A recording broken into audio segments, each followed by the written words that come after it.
Hello and good evening. Welcome back to another episode of Miami by Night. Johnny is sadly absent this episode, so today we're going to go ahead and get it on rolling. Last episode, we had a little bit of a diplomatic exchange with the Camarilla in South Miami Beach, the owner and financier and master forger of the Prumor exhibit. And so, gentlemen, how are you all feeling tonight? What did you all accomplish last session? I managed to lie the fuck out of robbing a guy. You did indeed, yes. Actually, I realized... Not really, but... Thing. Yes. You know. Standard stuff, truly. Yeah. Okay. I showed my feelings. Definitely won't bite me in the ass. I showed my feelings, guys. You're doing a phenomenal job. Yeah. We also got Mike and Logan facing off against their forging skills, Rufus and his diplomatic capabilities, and Nozomi as well, with further diplomacy. So, we start at Mike laying in bed in his haven. Give me 1 second while we grab the map and head on over there. Mike, you wake up and, well, you think you are in front of Strensky's mansion. And it's, a warm night right in front of his villa. Go ahead and place yourself here in front of the door, please. All right. And I need to also fuck with the bot as well. So, you go over, and an unfamiliar face is the first person to greet you after I get that face up. Hang tight just a moment while I get that. A gentleman in a solid black uniform with a very suspicious-looking red armband opens the door and thrusts his hand upward into the sky before standing to the side and gesturing for you to enter. Whoa. What is this stuff? Reenactment, bro? Herr Strenzi is nach hinter. He's speaking a language unfamiliar to you. Roll me intelligence and linguistics at difficulty 6.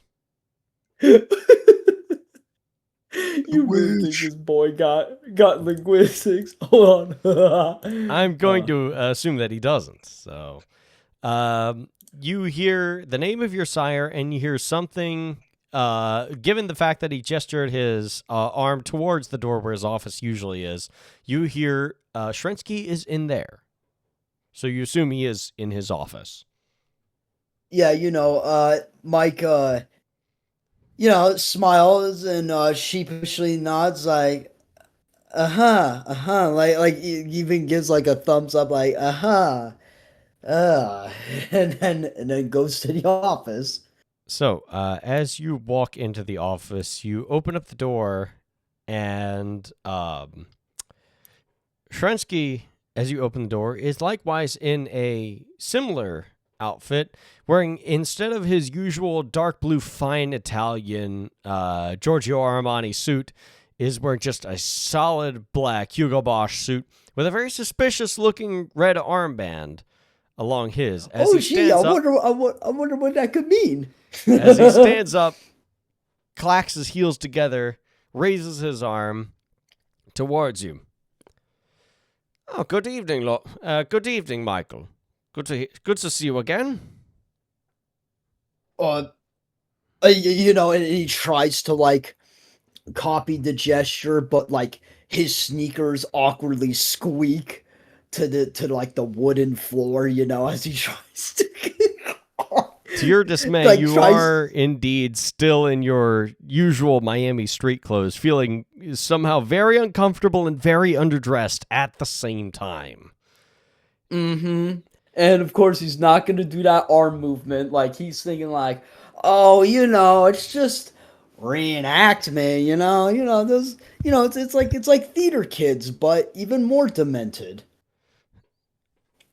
So, as you are aware, we have been in contact with a number of different agents within the area of South Miami, and they have been led on to believe that there is a number of degenerate arts that is going on here in the city of Miami.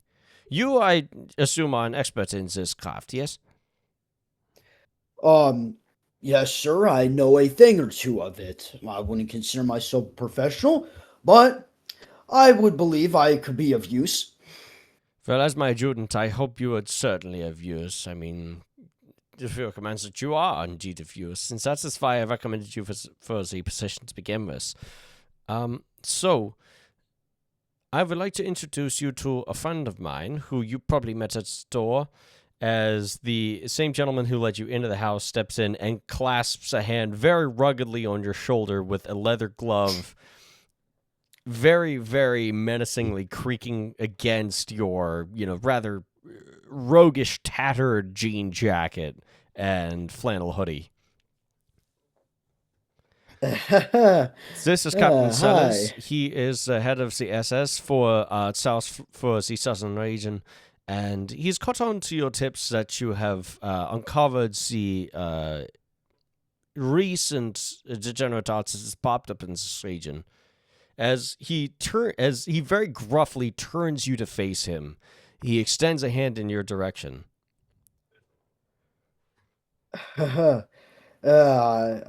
I'm assuming he's taking out his hand for a shake, huh? As you reach out, he very firmly grips your hand, pulls you in, and gives you a very firm shake. Danke für Ihren Hilfe. Deine Kunstschaften ist gibt wir sehr Hilfe in diesen Nacht. Roll me one more linguistics and intelligence at difficulty 7. I know he said thank you and night. Oh, what the heck? Likewise, with one success, you pick out thank you, help, something this night. And then he just smiles and nods, It's getting very uncomfortable in here. Trensky's wearing a really odd uniform. This guy who you've never met before is helping you in just straight German. And you feel your stomach tighten a little bit the further this goes on. As Shrensky slowly raises himself from his desk, and he looks at you and says, so now that you have identified all of this,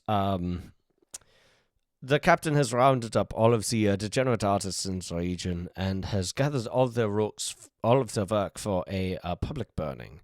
And he was hoping you, who was the one who had sold out these degenerates in this region, would be happy to join him.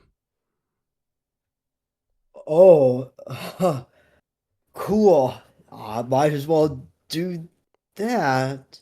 You could hear Mike is starting to feel doubt in his words, as he feels more and more sick to his stomach,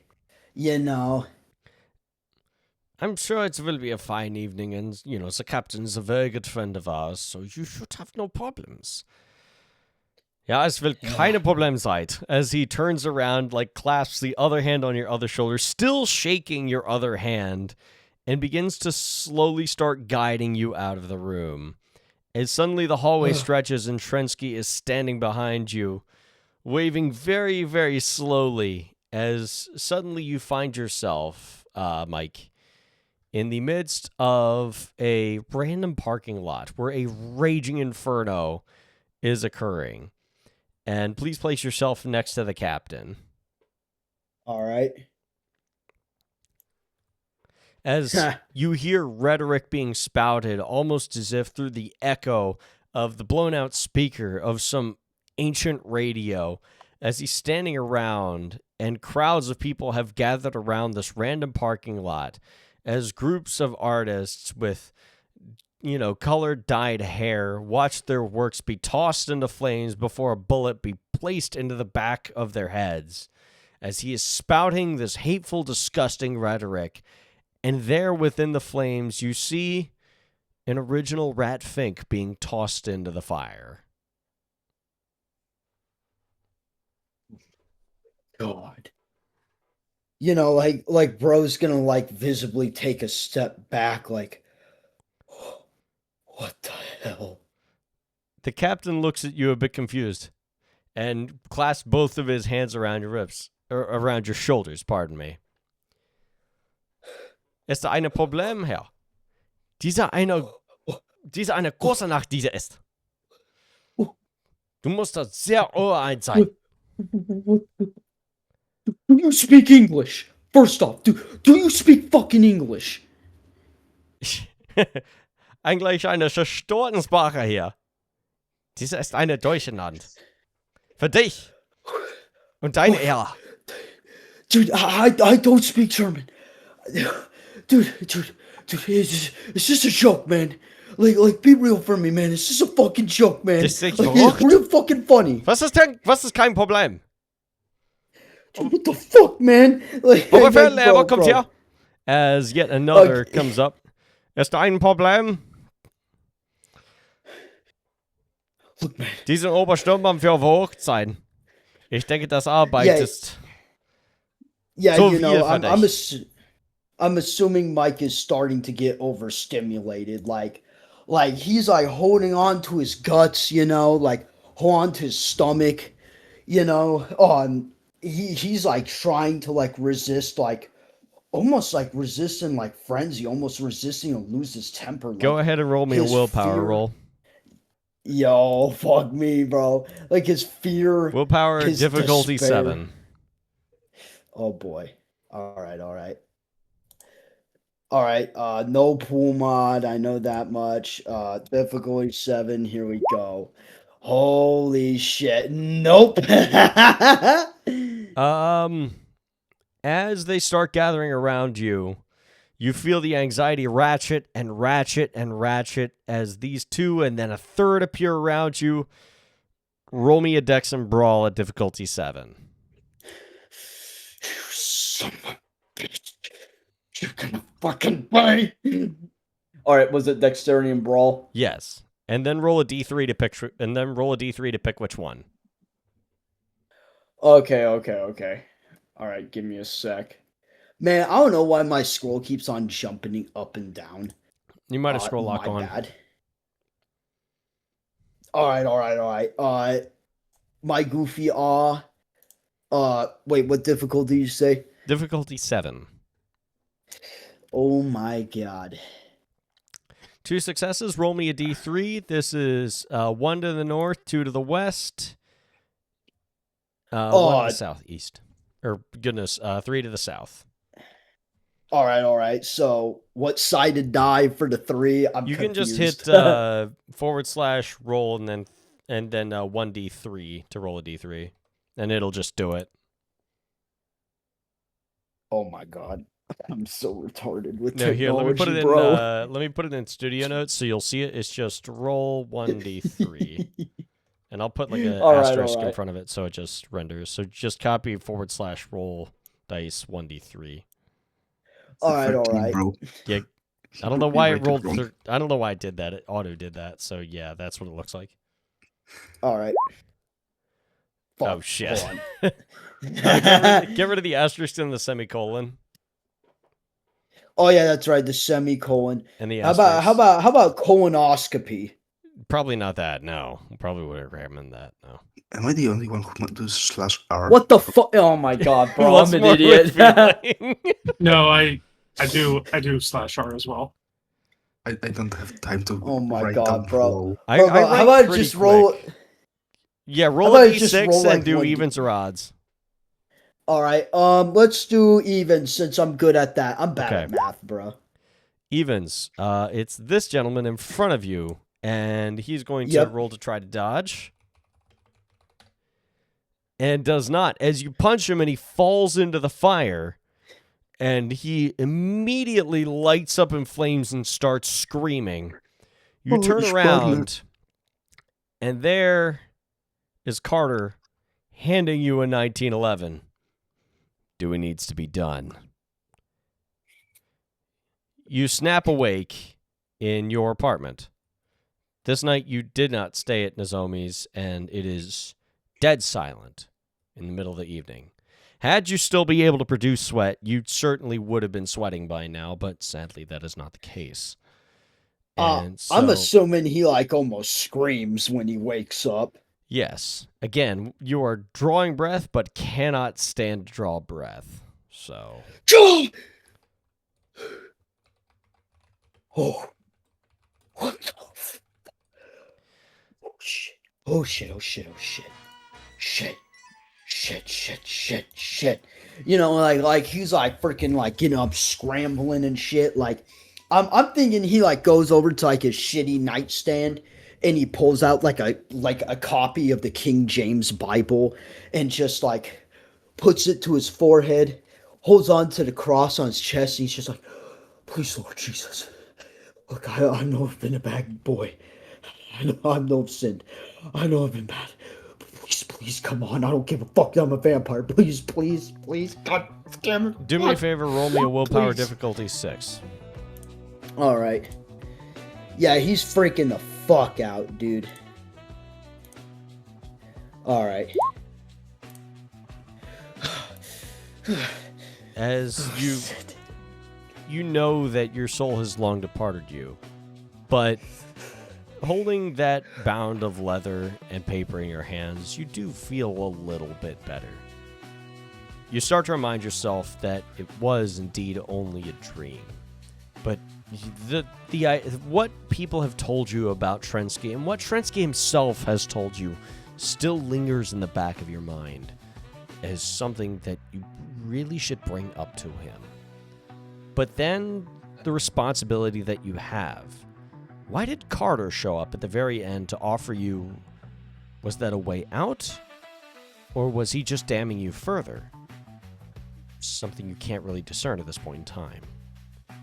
But then you start to remember what Oscar had told you. Go to Levi Trensky's house. Steal one of his paintings and bring it back to me. Maybe, just maybe, that's your way out.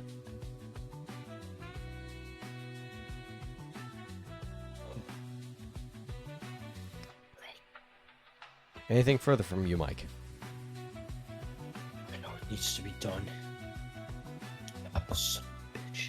You know, and he, with a hold on to his right hand, the cross that he was told that has mysterious origins and is not normal, that his dad gave to him as a last-ditch effort to reconcile with his son a week before he was cursed into being a vampire, looks at it and says, no, he looks at it just intensely, clutches and says, all right, I know where I need to go. I know what I need to do. You know, and he takes a quick shower and then comes out of said shower and he thinks to himself, all right, should I still wear the stupid uniform Strensky always tells me to wear? Or should I wear what everyone else likes me to wear? That is up to your discretion. The worlds are already starting to collide, whether I like it or not. So, you know, he takes his classic punk uniform of his denim jacket, you know, and flannel and suicidal tendency hat. And he's like, all right, let's get this show on the road. There is just one problem. You still haven't gotten your bike yet. How are you going to get to Trensky's house?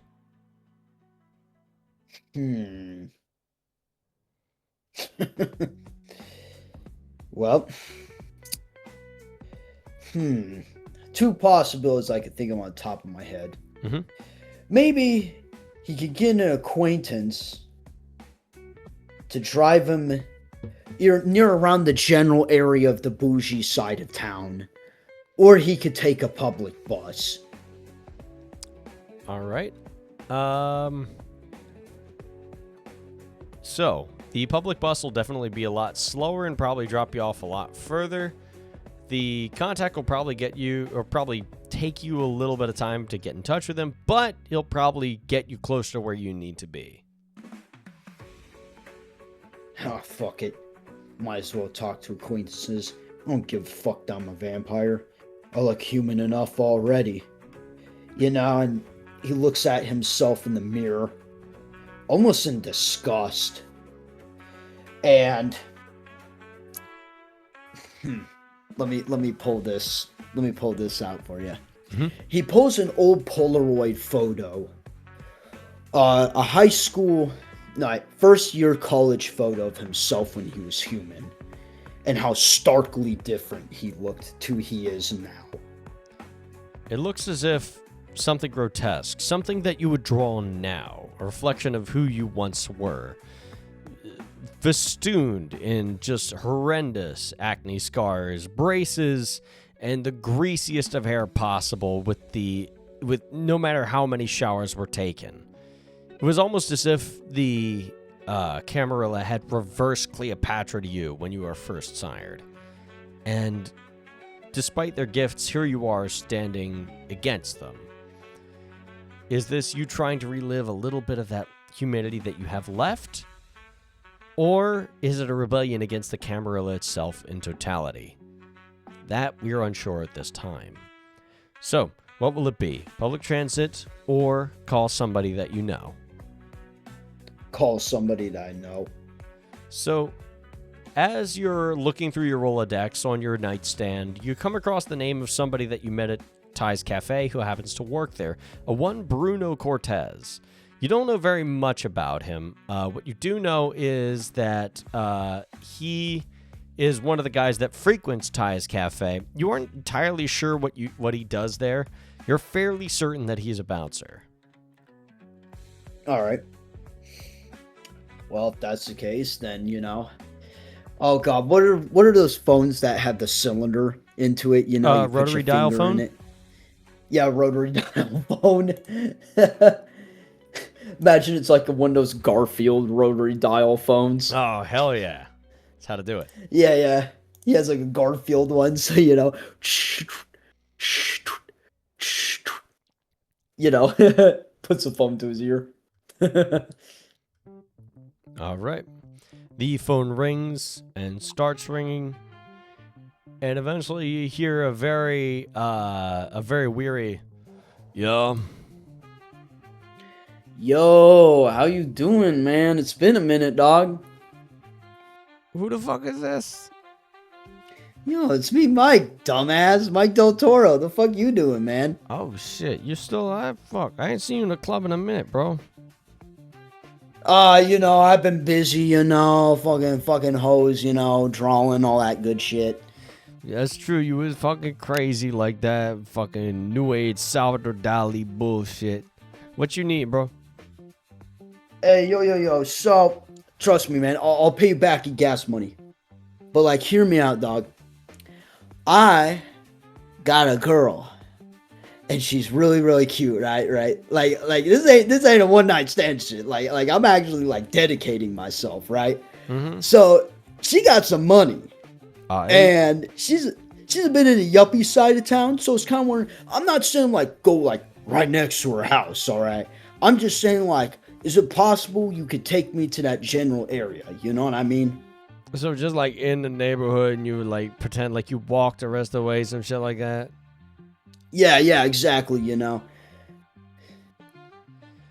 Alright, but there's a new band in town, and you gotta be the one to fucking draw the album cover, because they've been bothering the shit out of us wondering where that good fucking artist is. And I'm like, I ain't know where you been, so next show you have, you gotta fucking show up. Oh, cool! I got a commission. Oh, hell yeah, man! Hey, yo, man, you're part of the goddamn scene, right? Yeah, no shit. All right, if you're down, if you're good for it, then I'll come pick you up. All right. Oh, fuck yeah, dog! All right, hell yeah, man! All right. I'll be over your place in like 15. Hang tight, bro. Hell yeah! Hey, thanks, man. All right, no problem, dog. I'll see you in a bit. Yeah. And as you get your stuff... Yeah, sorry, go ahead. Yep, Do you have one more thing to say? He clicks the phone, and he does. How do I explain it? He does that thing where it's like, yeah, like yes, fuck yeah, oh hell yeah, man. I was all stressed out and shit. Now I got a commission. Fuck yeah, man. First I gotta listen to the music, and then talk to the band members. So now he's like kind of hyper fixating more on that for a moment. He's all hyped up on it. He's all hyped up on a task at hand. Well, yeah, like he's just anything to ease the tension, something good to look forward to at the grass is greener on the other side, you know what I mean? Certainly. It's like, hell yeah, man. Who knows? Maybe I could be like, Frank Frazetta. Oh shit. Hell yeah, man. Oh fuck yeah, I could While you're freaking out about that, Logan, go ahead and roll me a willpower difficulty 6.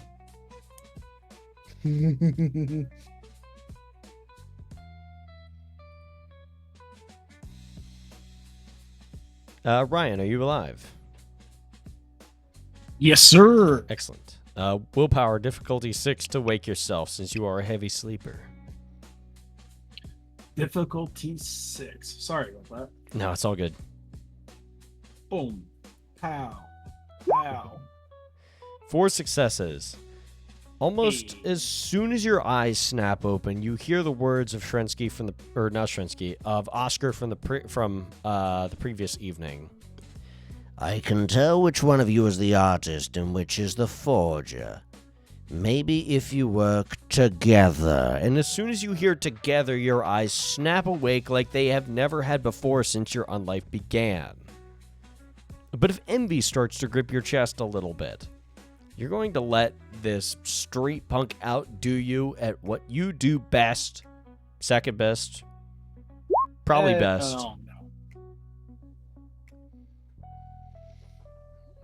Hell no.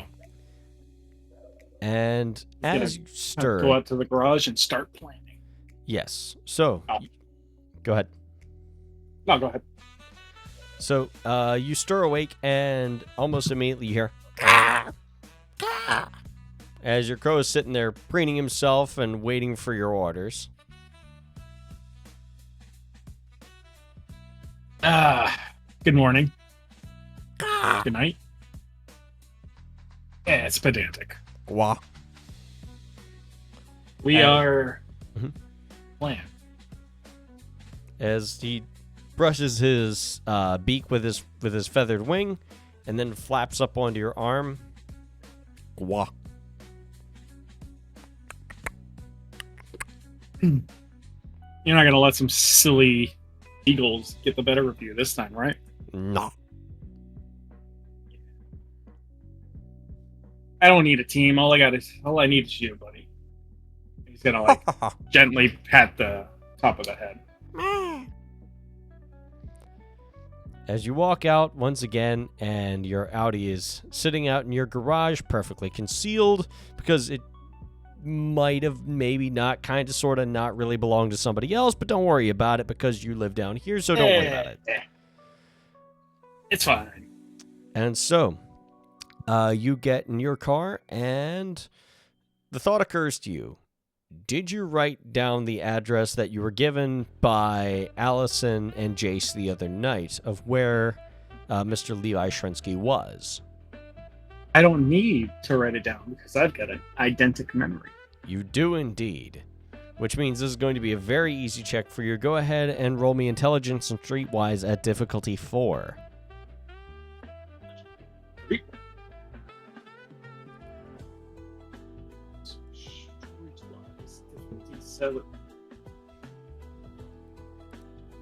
Hit it, homie.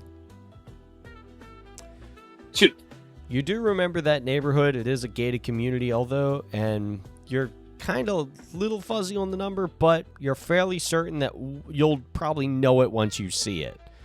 And so you set out on your car and you head on over there and soon find yourself in a very, very ritzy neighborhood. Logan, you live sort of all the way out here on 25, kind of in the middle of nowhere. So I'm going to go ahead and sit your token up over there so we know where your Haven Connoisseur is. Jesus, you're not wrong. Well, I said 27 here, but this is 20. I honestly, did I say 27? I think it goes from No, you Route said 25. Yeah, it goes from Route 25 to Interstate 27, I think is the difference. Or maybe it's one in the same. Yep. I think it's like one of those ones that like kind of merges onto like being two different highways, maybe. I got you. I'm not really good with routes and interstates and stuff. So yes. So, you go ahead and you're driving down the road. It's a very nice evening once again, as it usually is at this time of the year.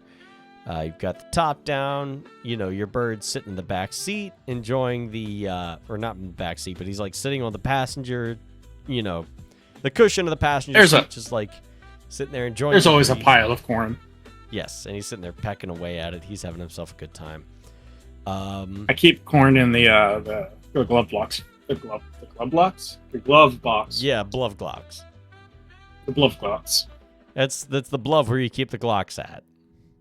Yeah, exactly. You know. There's like 3 of them that you stole from random people who tried to flash their Glock, and then you stole them because you could. Oh, if they're just gonna flash it, of course I'm gonna steal it. I've got a nice gold one in there too. It's got gold. It's got like just gold plates and a switch on it. Yeah.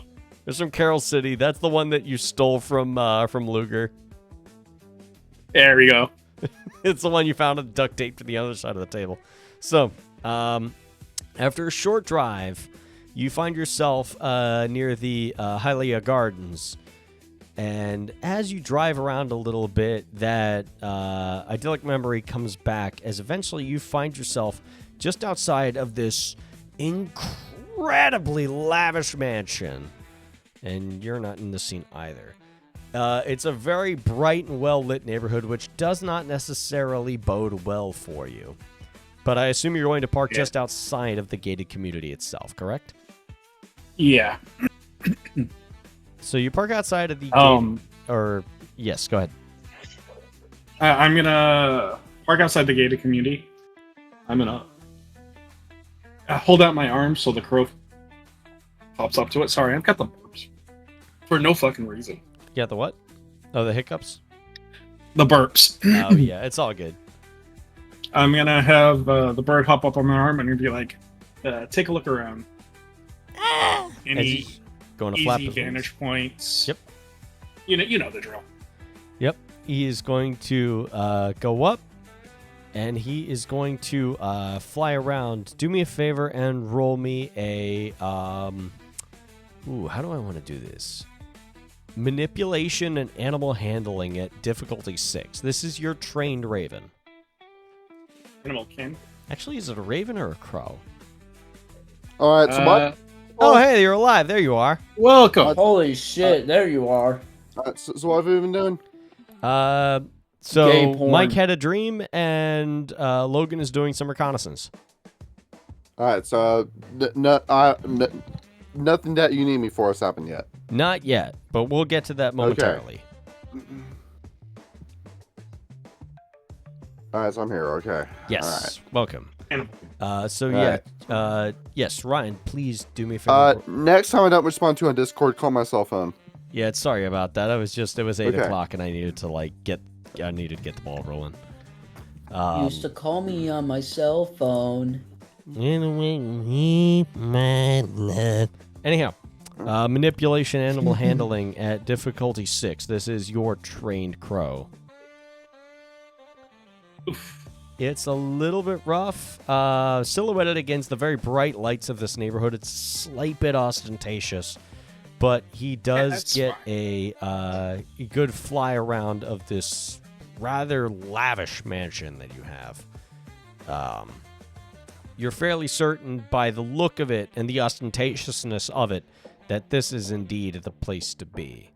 So, as the raven lands back upon your shoulder, he goes, and that is the signal that he has gotten a view of what needs to be seen. Do me a favor and roll me a dexterity and stealth to sneak in at difficulty 6.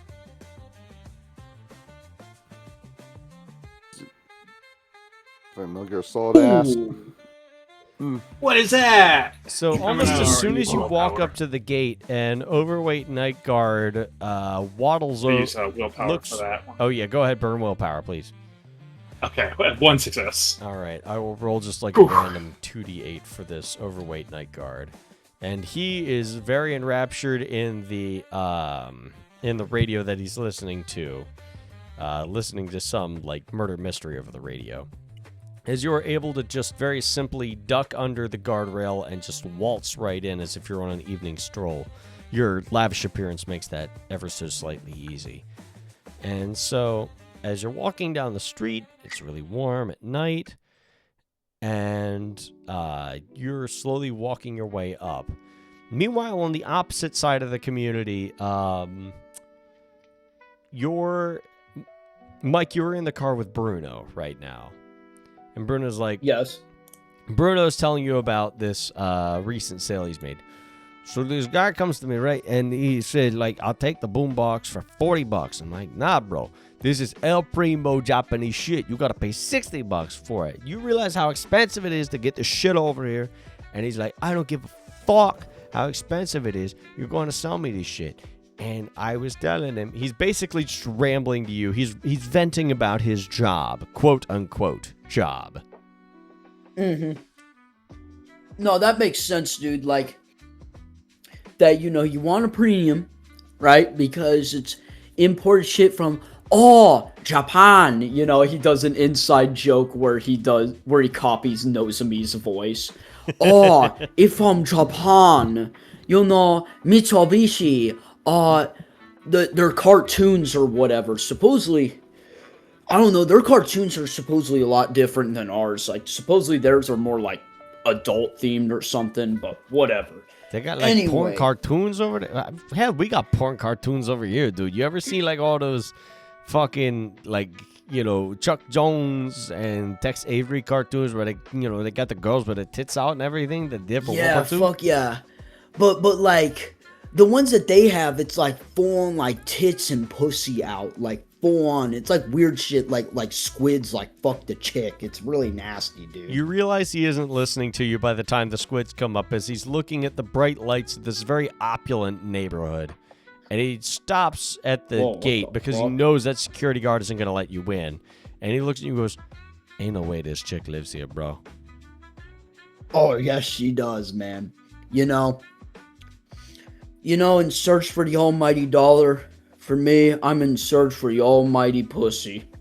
Do me a favor. At the mention of the almighty dollar, go ahead and roll me a wits and occult at difficulty 9.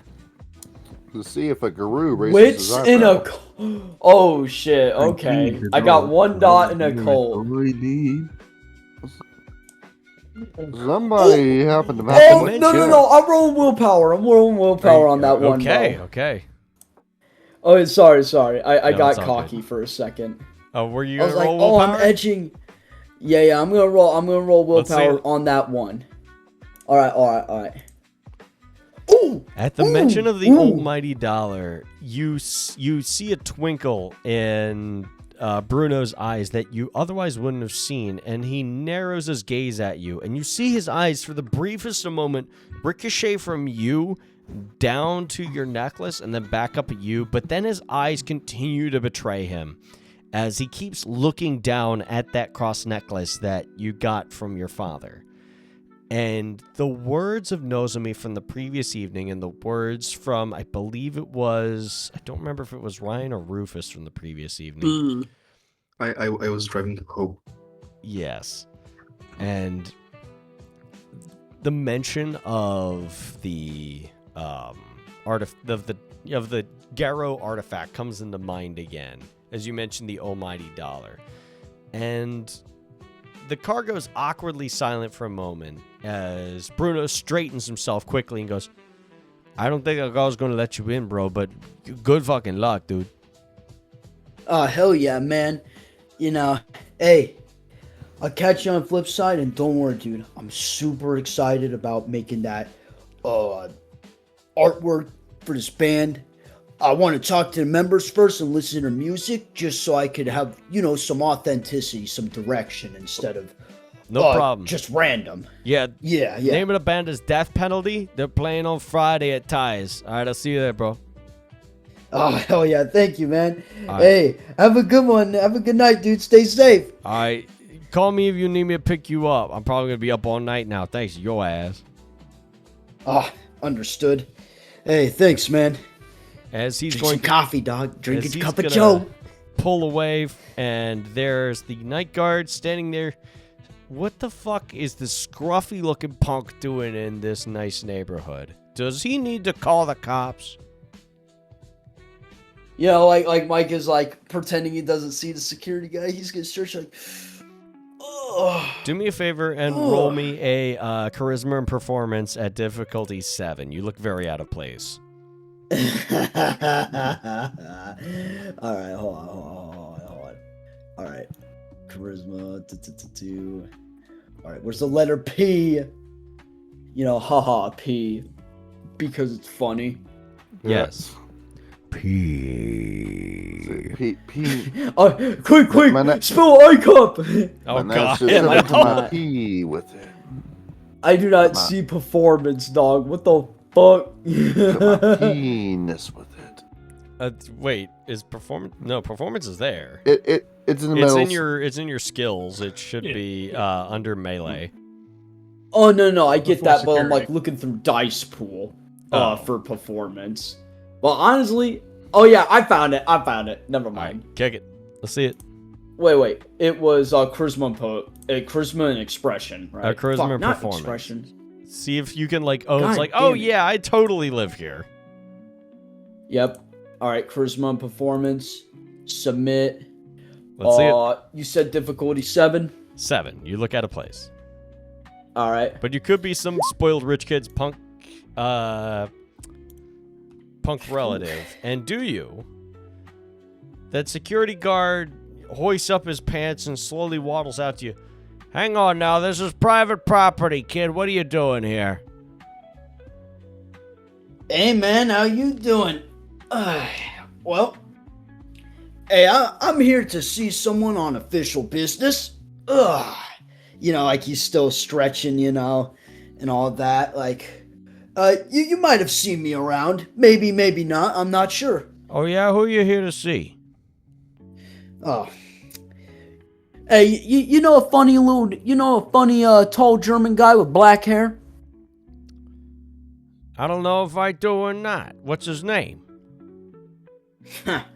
Mr. Levi Stransky, he lives near the top of that hill, just right over there on the right-hand side. Don't you see it? Like he's pointing, like teasing the officer.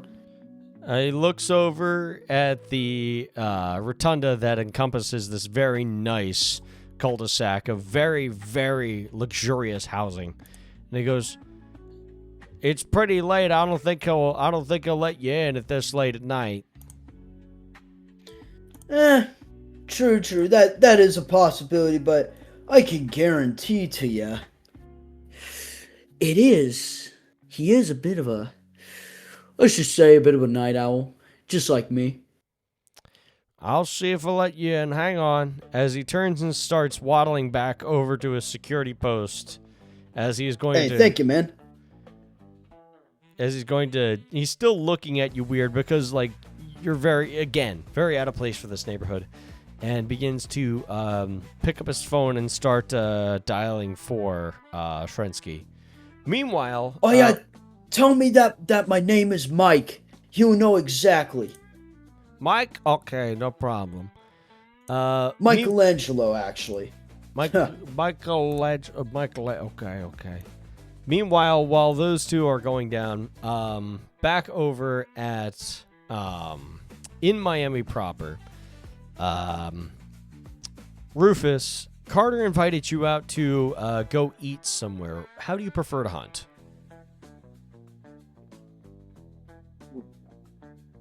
Go eat somewhere. I Don't eat. prefer What up? Yeah. Sorry, I thought I was muted. You got this bizarre question. I think it's gonna be like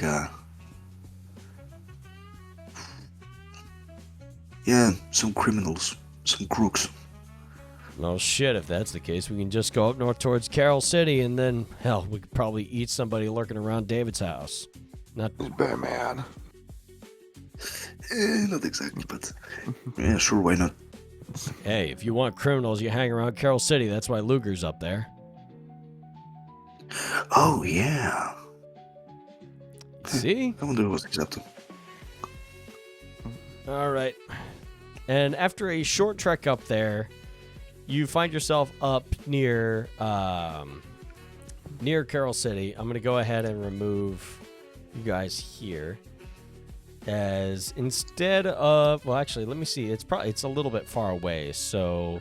Oh my God, Johnny wasn't here to ask the question. Are we on the, splash screen? No, screen? we are not. I might be 4 drinks in, but I'm on top of shit. On top of that, somebody try playing Fresh Prince music.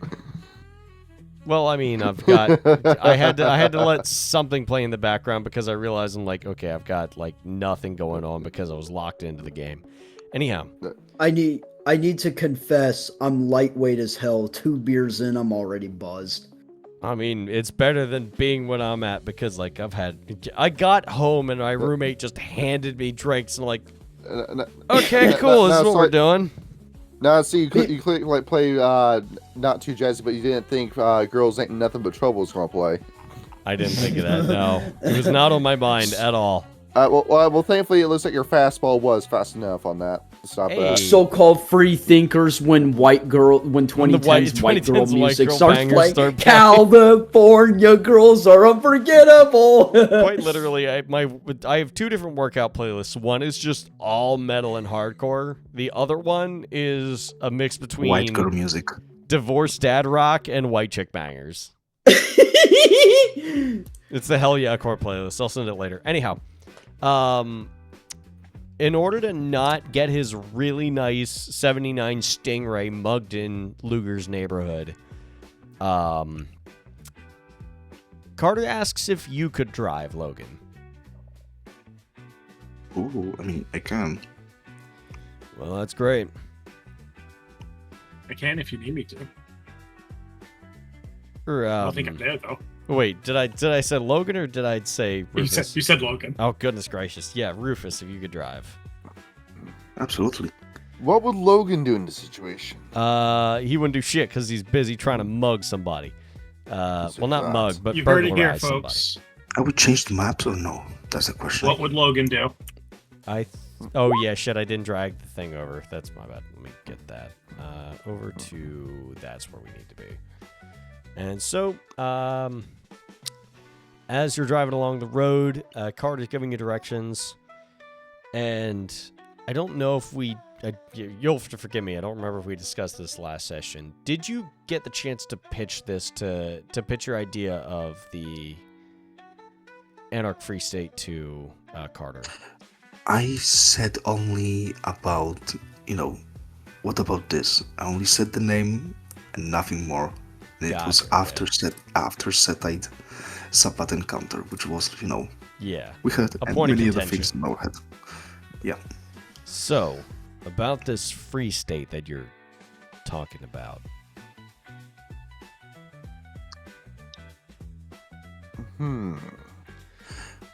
So, I'm putting myself here. Yeah. It's more because in the free states it's always like, the old school Anarchs, the strongest wins, So you're looking for the strongest Darwinism. rules. Yeah, that's what was before, with the Anarchs. Well, I wanted to try.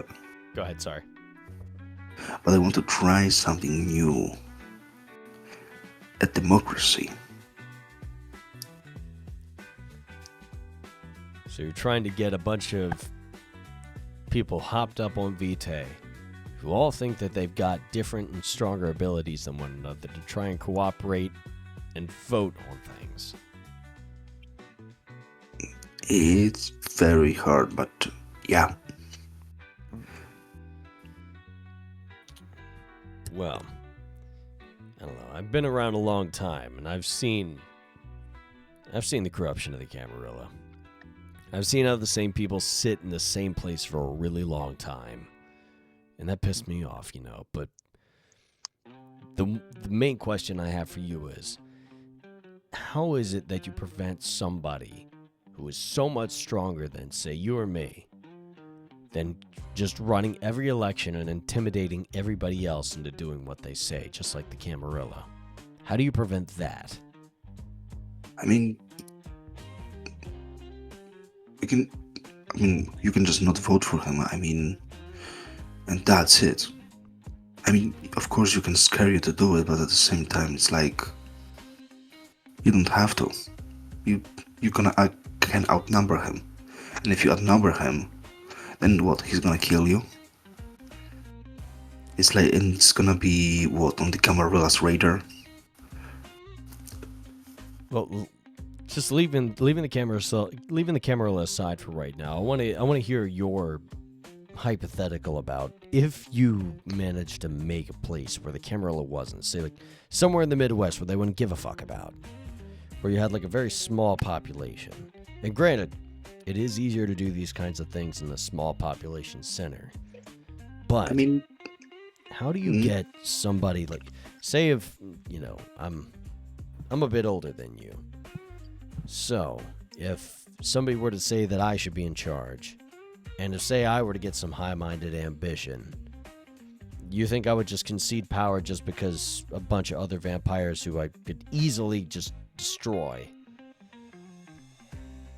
would say that they, their vote matters more than the amount of power that I have?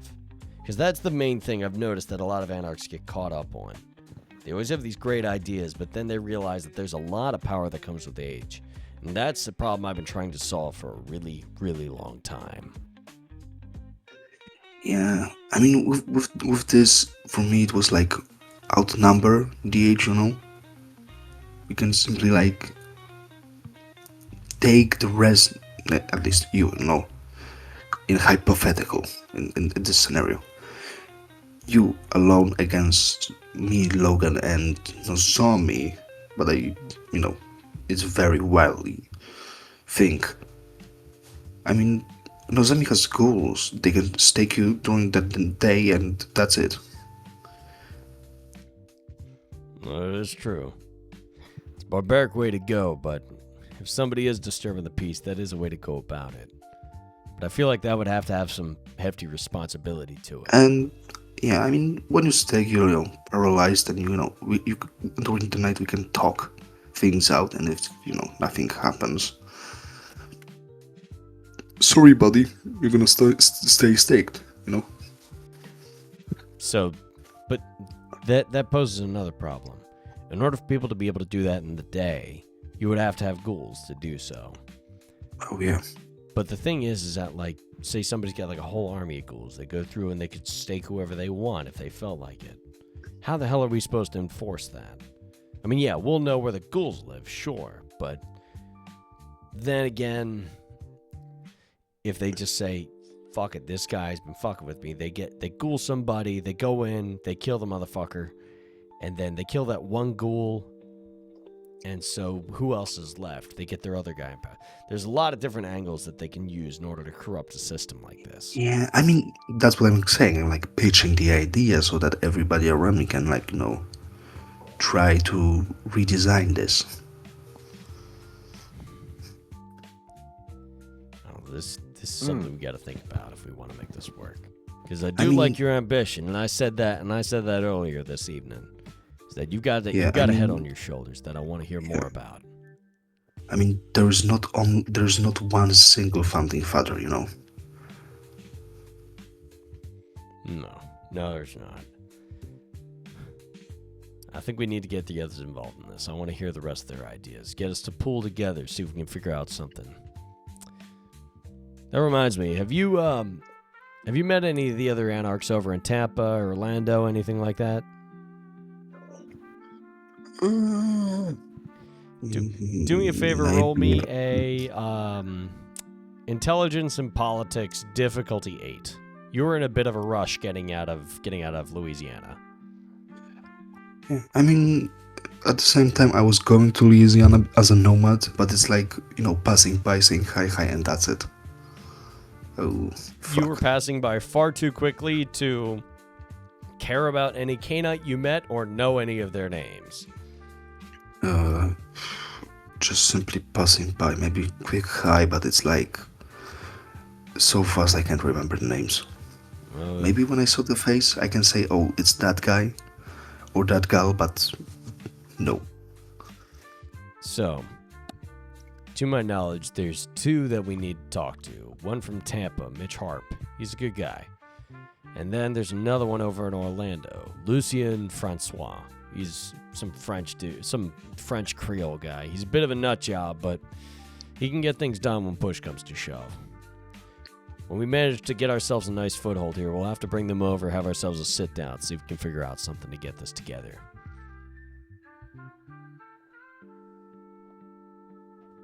Oh, yeah, absolutely. Mm-hmm. I mean, I wanted, the first draft to be with, with our group first. Before we, bring that to other Anarchs. Because if we declare something like this, it's gonna be hot. Well, yeah, against all the power structure that's currently in place and that's been in place since the 1400s, yeah, it's better be goddamn hard. There were pushovers. Well, I'd wonder why I didn't do this shit sooner.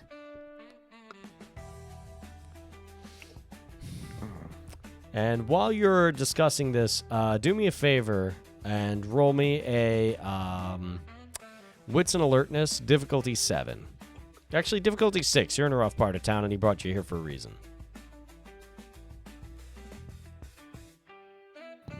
There's something afoot here. Boom. You catch a whiff of it in the air. Almost, you lock onto this guy. Somebody in a dirty gray hoodie, walking, down the street, with his eyes on the back of some woman who's, none the wiser to what's going on. She's got her Walkman in, and there it is. Some random guy right over here. I don't have a token, so I'm just going to put this random guy down right here. He's just walking down the street. Easy prey, right there. You could whisk him into an alleyway, have your bite, and you're good to go.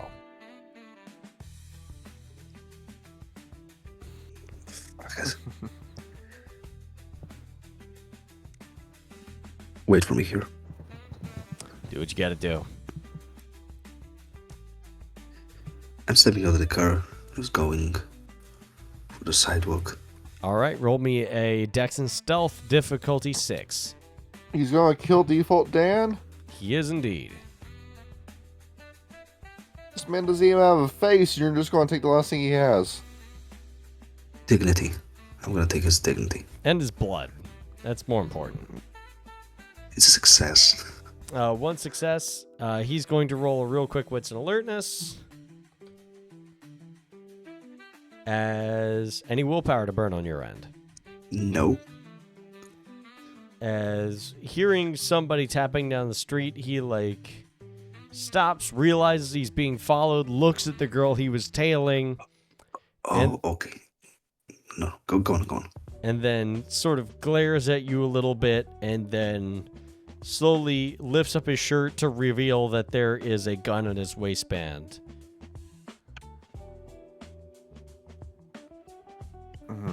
Okay. People like this to get their guns stolen.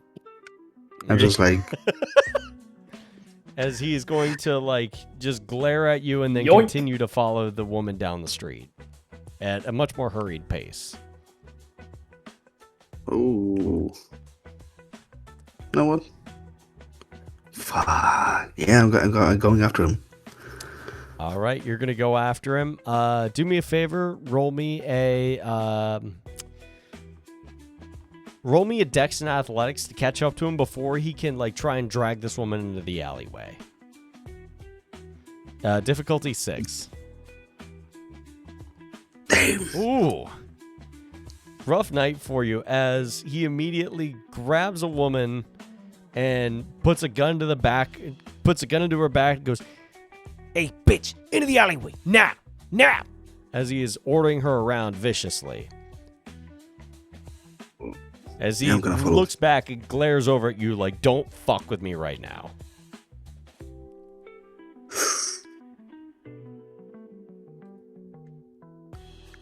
I'm gonna take his bluff. Fuck it. You're gonna charge him? I'm gonna... Because he's in an alleyway, so he's robbing the girl. I'm gonna go and try to sneak into him. Well, I think you've already blown your cover. He knows you're there and he knows you're following, and he's gonna mug this bitch regardless. Okay. You know what? Let it ride. I'm gonna go for him. Alright, you're gonna try and cover the distance? I'm gonna spend 3 blood points. Oh! To get myself 2 points in strength and 1 in dex. Alright, do me a favor and, seeing that you're going to start running after him, he is going to try and, shoot at you. So do me a favor, roll me a dex and dodge at, difficulty 6. Damn, that's a fucking Chicago style. Like, brother didn't even blink. It's Carol City, man. He's just like a hot dog. 2 successes on his part for the gunshot. Difficulty 7. Difficulty 6. He's not a very good shot. Oh, fuck. It's still 2 successes. It's still 2 successes. That meets it beats. He shoots at you, but he misses. So go ahead and get yourself 30 feet closer to him. You are right on top of him. You are in prime position to go ahead and make me a Dex and Brawl. Difficulty 7 to try and get him in your grasp. Damn. Get the squeeze on him. Hearing the gunshot, the woman is now on the ground screaming. So 1 success for that Dex and Brawl, correct? Yes. Damn. All right. He is going to try and get out of your grip. And no, he is not. So go ahead and he is going to try and break out of it with a strength and athletics, which is going to be 3d10. Oh, come on. 1 success. Roll me a contested strength and athletics. You have the extra 2 from your blood points. Yes, strength and athletics, difficulty 6 for the grapple check. You do indeed beat him.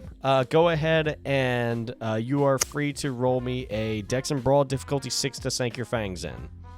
Yeah, I'm trying to make that, I'm gonna try to toss him on the ground so that the girl doesn't see I'm biting him.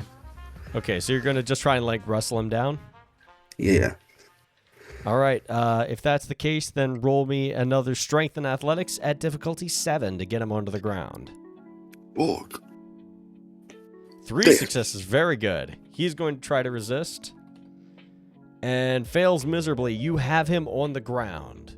The girl is screaming at the gunshot, but she is now just gasping in terror that you have now wrestled her to-be monger to the ground and are facing away from her. Yeah, I'm going to bite him. All right. Roll me a willpower at difficulty 7. Willpower, difficulty 7. 0 successes. 0 successes. As soon as you realize it feels like it's been forever since you've last sank your fangs into some prey. As you're drawing and drawing more and more. Do me a favor. Actually, I shouldn't have rolled willpower. Sorry. What is your self-control? 3 dice. Sorry. Let me retcon that. Roll me that self-control instead at difficulty 6. I have 1 success. All right, and for that, go ahead and roll me a d10, please. A 1. I'll give you 2 blood points for that. But he is now like trying his best to stay awake as the woman is on the ground, terrified. She thankfully does not see what you've done due to your excellent grapple check as you rise to your feet. Before I do that, yes. I'm gonna lick a wound so that it closes. But because one of my flaws, I now have to roll 1d5, and if I roll the 1, the wounds won't get infected. All right, excellent. Roll me a d5.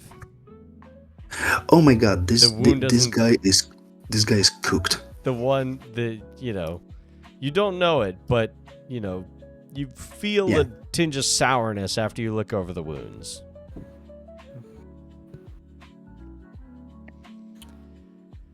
Yeah. All right. Okay. And so, you have gotten your bite. Anything else from you? As the woman is still sitting there trembling as she sees her mugger unconscious on the ground. Yo, get the fuck out from here. She Go! quickly gathers her purse and runs away. You know what? What's his gun? He has a snub-nosed 38 with a six-shot cylinder. Yeah, you know what? I'm gonna take it. You now may add a 38 revolver with 6 rounds into your inventory. Free gun. Free gun. From a couple of blocks away, you hear some sirens. Probably a good idea to get out of here by now. Yep.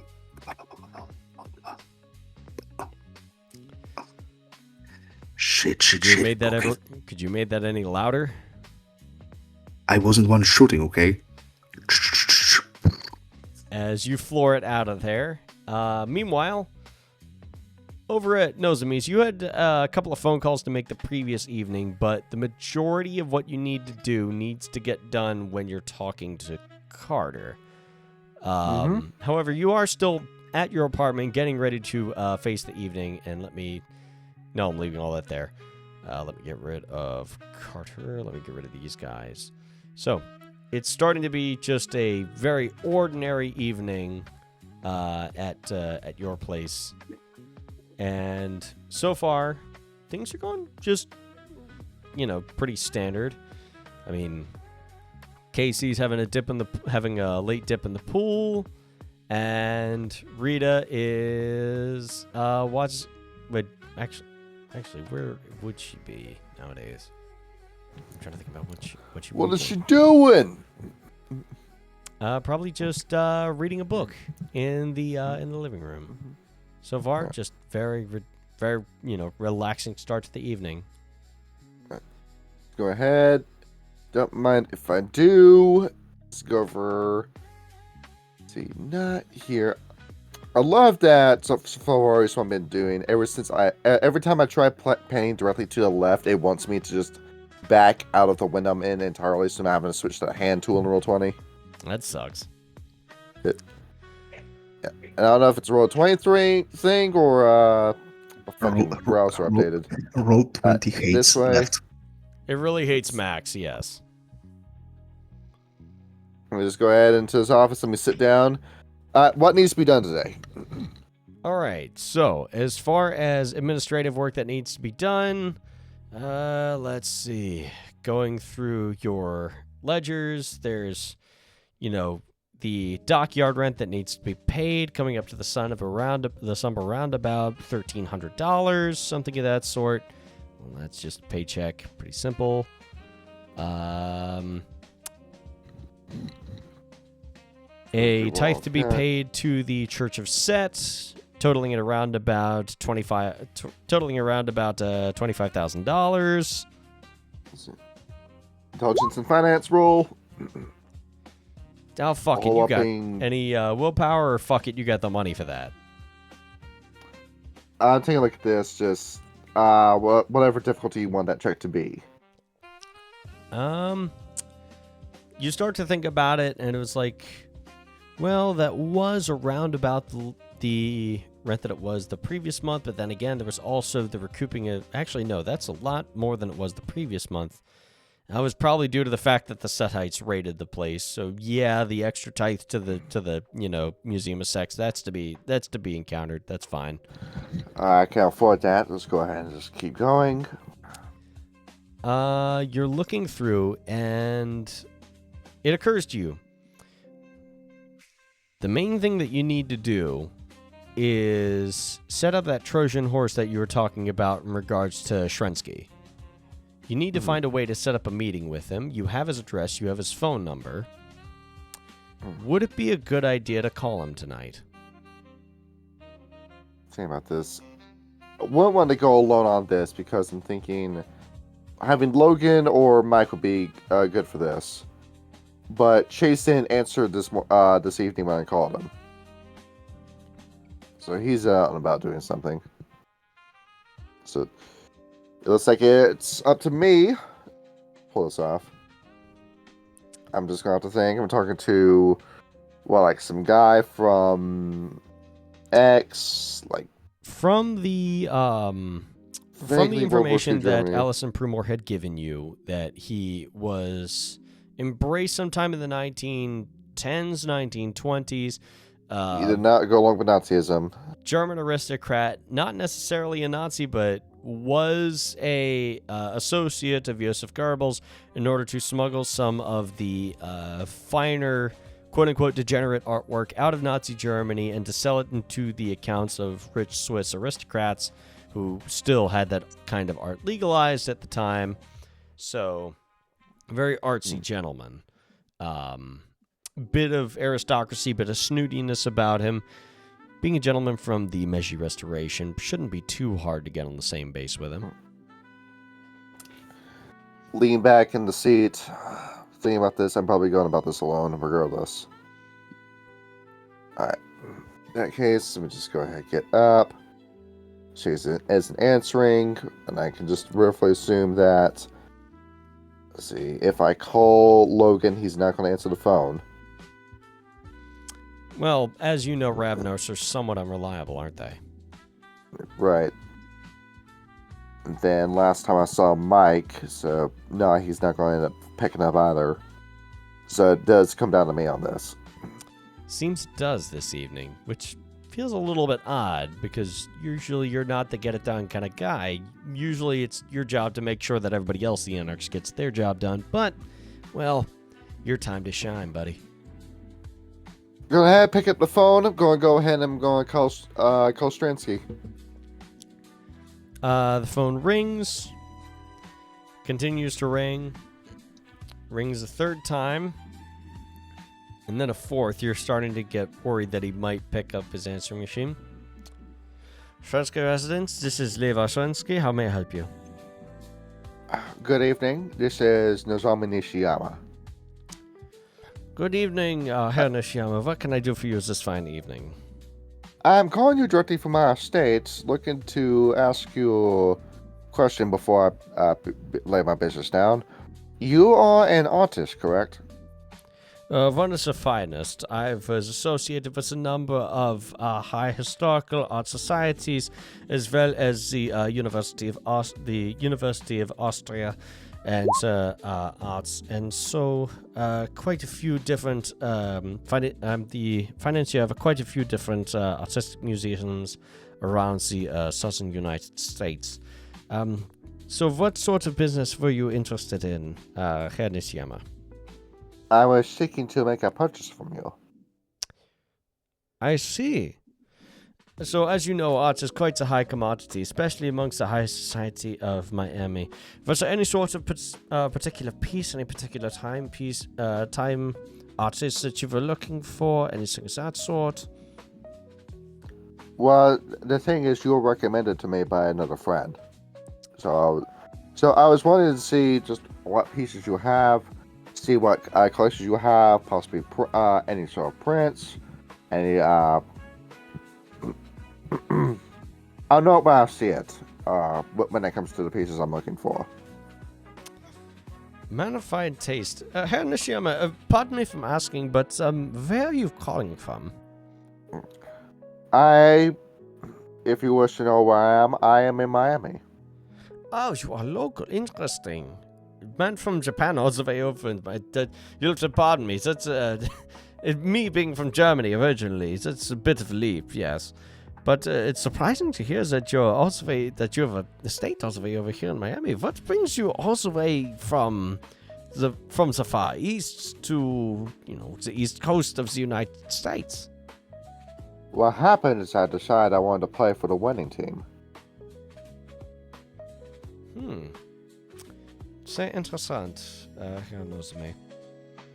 I mean, when it comes to teams, there's no winning team like my team.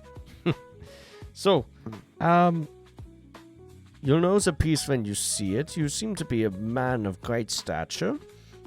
And you are calling it this time of the night, which is quite fascinating, I must say. So, what exactly is your availability? I sadly am booked up tonight, but further on in the week, I would likely be able to make acquaintance. When it comes to availability, I'm going to go ahead, flip open my memo pad, flipping through, is anything booked for tomorrow? Tomorrow, it does not look to be, no. I have no appointment scheduled tomorrow. One moment, let me see. Though I would prefer to speak with you around... I'm a person who enjoys the nightlife, you understand. Sometime around 8 p.m.? 8 p.m. I do have a little bit of business to attend to early in the evening. It will be a rather tight appointment. Would you like me to meet you, say, at... There's a place down near... where is it in the neighborhood? Excuse me one moment, just to make sure. It is a place near the Miami Beach region, just south of the Bay Harbor. It's a place called The Loft. Have you heard of it? I have. Ah, excellent. I figured a man of your stature, you likely would. I do tend to frequent that place quite a lot, and the staff, they all know me there. So, I was hoping that perhaps maybe you would join me for a private appointment at the Loft. We may discuss our business there. I'll bring some of my prints. Are you looking for more classical pieces, more contemporary pieces? We have a lovely selection of great artists that have come about here in the Miami region. There's so much talent in this part of the country. You have no idea. Alright, yes. This is starting to become a hotspot for American culture. But it's not just the pieces that are of value. Sometimes the story behind a piece is just as important as the piece itself. Too right you are, Mr. Nozomi. I can really tell that you know your stuff when it comes to this sort of thing. So, 8 p.m. at the Loft, I will bring some prints from both of the contemporary pieces. I have some new artists on my roster that you would absolutely love to see, and I will be sure to bring those as well. And some of the more classical pieces as well that I have in my collection that you would be very interested in. Pray tell, you said that you were recommended to me by a friend. May I ask who it was who recommended you? As I'll think about that. Definitely don't want to list off the name of a member of the Camarilla, so I am just going to go ahead. I'm going to push fair on this. Let me do a coin toss. Ryan, heads or tails? Heads. The person who told me about you goes by the name of Mike Del Toro. Mike Del Toro. Sehr interessant. Well, I tell you what, Mr. Nozomi, I would be more than happy to meet you at the Loft tomorrow at 8 p.m. And I'd be more than happy to meet you and Herr Del Toro there. Del Toro, you wish for him to be there as well? Well, in that case, I can get in contact with him. I'm sure you will, Herr Nishiyama. Just go ahead, twirling my finger around the phone cord while I'm listening to this conversation. So please continue. as just bouncing the idea around in my mind. When it comes to your work, I've been told that you're a very classical kind of artist, someone that might have just every bit of work that's in my alley and my interest. And I've spoken with Mike a few times about our work as well. Is that so? I believe it or not, and you may find this hard to believe, that I also happen to know a Michael de Toro. Are we speaking about the same person? There is a distinct possibility, which is why I wanted you to invite him along to our meeting. He has black hair. This is not pejorative, very messy skin. He seems to have a thing for wearing plaid for whatever reason. Don't know about plaid. However, the dark hair and the messy skin. Well, strange as this is to say, Hinashiyama, but I have to say, I have to thank Michelangelo. Please say hi to him for me next time. Because if you are as opulent as you sound over the phone, I'm expecting this to go very well tomorrow night. Wait. I'm going to just clear my throat when I hear Michelangelo. Yes. Well, am I occupying any more of your time, Levi Strensky? Because you've been more generous than a phone call this late night. Well, I mean, sometimes I just know these things. So, I do have a visitor coming in momentarily, so if you will pardon me. But I do appreciate you calling me, and I'm very excited to meet you here, Nashiyama. I will go ahead and start resting my finger over the receiver. Thank you so much for your time. It's certainly, Nashiyama, and I will speak to you tomorrow night. Just? As you hear the phone hang up. All right. Michelangelo del Toro. So I'm just gonna put my finger down on the phone's receiver to hang up the call that way.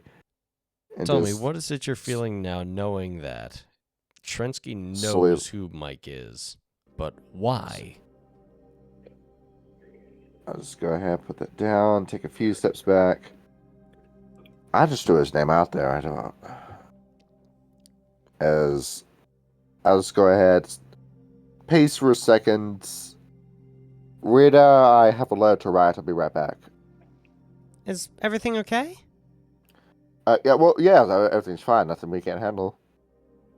Roll me a real quick manipulation and subterfuge at difficulty 6. Let's see, manipulation subterfuge.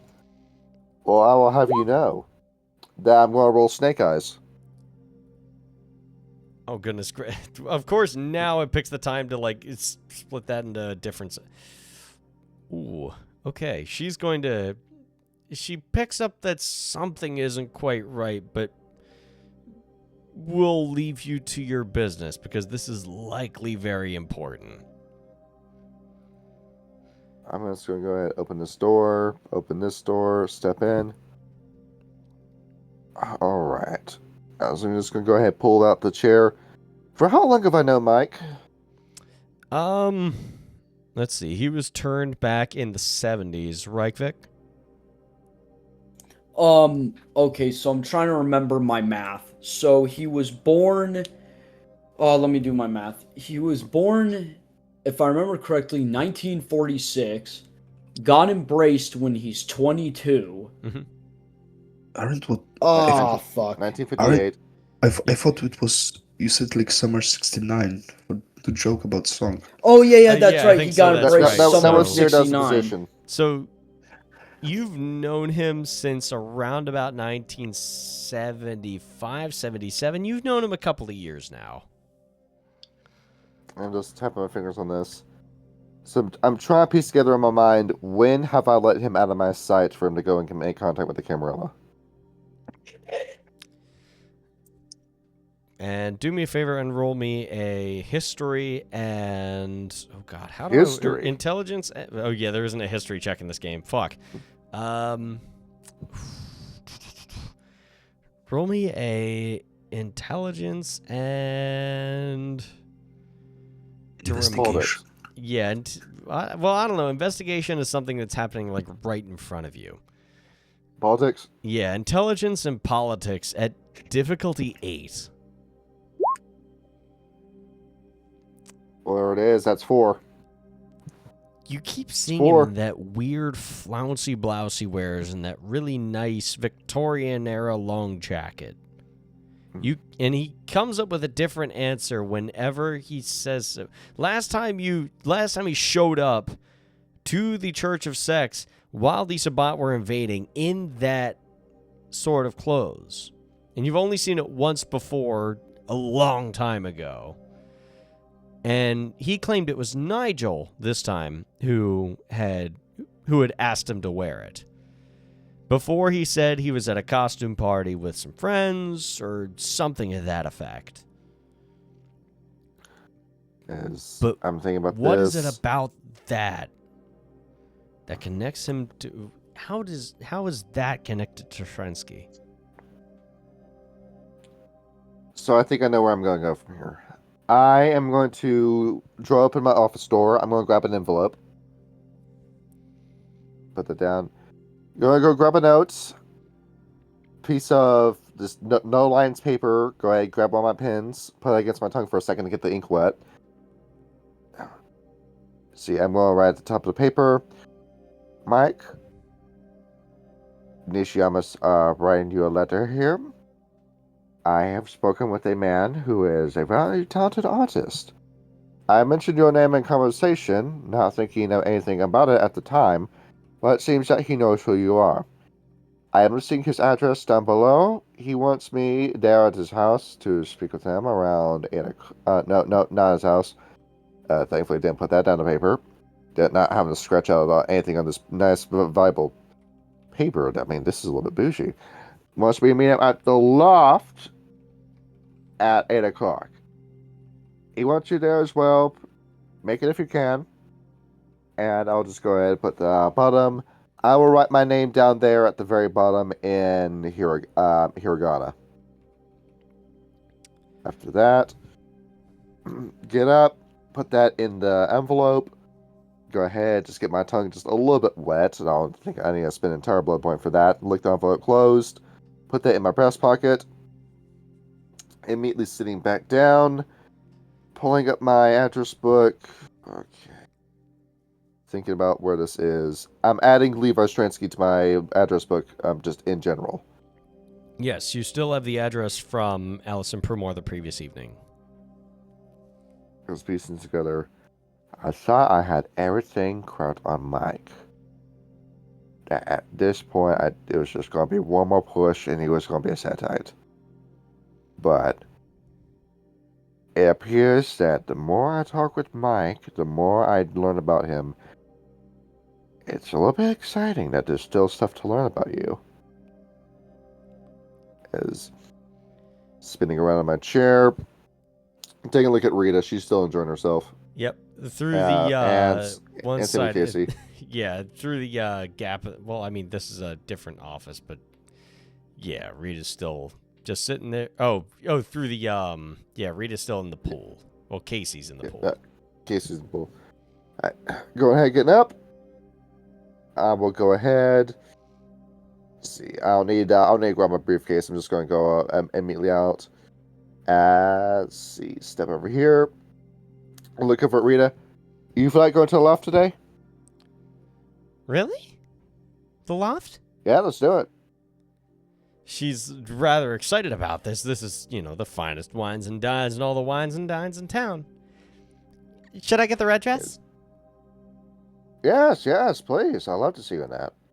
She, kind of, raised her shoulders in joy as she quickly hurries off to the wardrobe to go get something really nice on for you. Go ahead. Open up the door to my patio. Step out. Hello. as Casey, breaches up through the water like a dolphin and then playfully spits some water at you. Yeah. Let me ask you something. Go ahead. I'll just bend forward over the water. You feel like going to the loft today? Really? Right now? Yeah, let's do it. Okay, hang on. Is- Let me. I gotta take a shower. I'm like covered in salt water, so let me just. I'll be right back. And she starts to walk over, realizes, oh wait, nope, probably not good to get the floor wet, grabs her towel, starts very rapidly drying herself off. I mean, this is why I didn't install a carpet in my house. Yes, because of the pool. And because of the blood. Yeah, that too. In case any of it spills while eating. Easier to clean, yes. As they both hurry off to try and, get ready to go to the loft. Because, again, finest of wines and dines, all the wines and dines in town. Step back into the house. I'm good as I am in blue and everything. I'm not ever wearing a fucking tie. That's for dogs. I'm not doing that. He's I thought better there's than no that. single tie in the world that's gonna fit you. I thought just like that. Yes.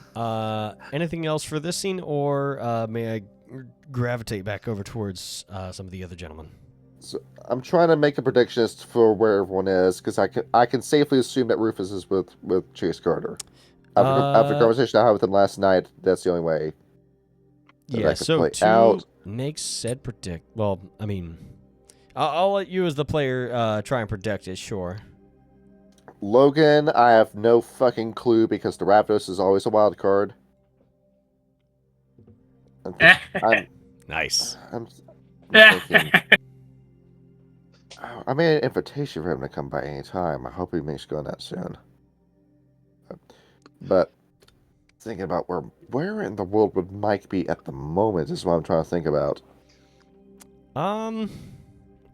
That's a little bit more difficult. I mean, you heard, of course, Shrensky mentioned his name, but there's far from a guarantee that he's there tonight. He does seem to get along very well with Nigel, from what you understand. But he also frequents that punk club that he goes to, which name currently escapes you.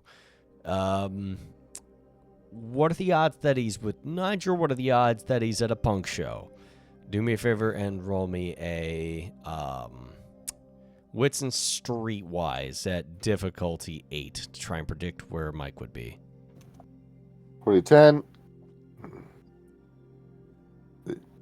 is think about this. It's a toss up between the two. I can't narrow it down to one. I'm thinking, you know what? Fuck it. I'm going to his apartment directly. All right, just go straight to his apartment. Okay, sounds fair. Now, when it comes to the distance between his apartment and the loft, which one do we reach first? Oh, definitely his terms of apartment. drive. He is given by the map, and I'll bring you over there. He is just to the north, and I did make a mistake. It's not at Miami Beach. It's along. It's near North Miami is where the, or North Miami Beach is where it is. So Mike would indeed be on the way. I'm going there. I'm going to his house first. Okay. And while you're packing up to get onto his house, meanwhile, over in Hialeah Gardens, we have somebody's doing the house here. Logan, you did indeed get there first, and from what you understand from the Raven scouting it out, it is a very, very open concept. There is a lot of windows. There is a glass door here that you can get into, but you're unsure if it is locked or not. There's a very expansive back patio, but it is very well lit. There are a number of windows all along the side of the house, along the study, along the office in the front, the dining room. There are a lot of ways to gain entry, but is there a way in that'll let you get undetected? Where would you like to start at, Logan?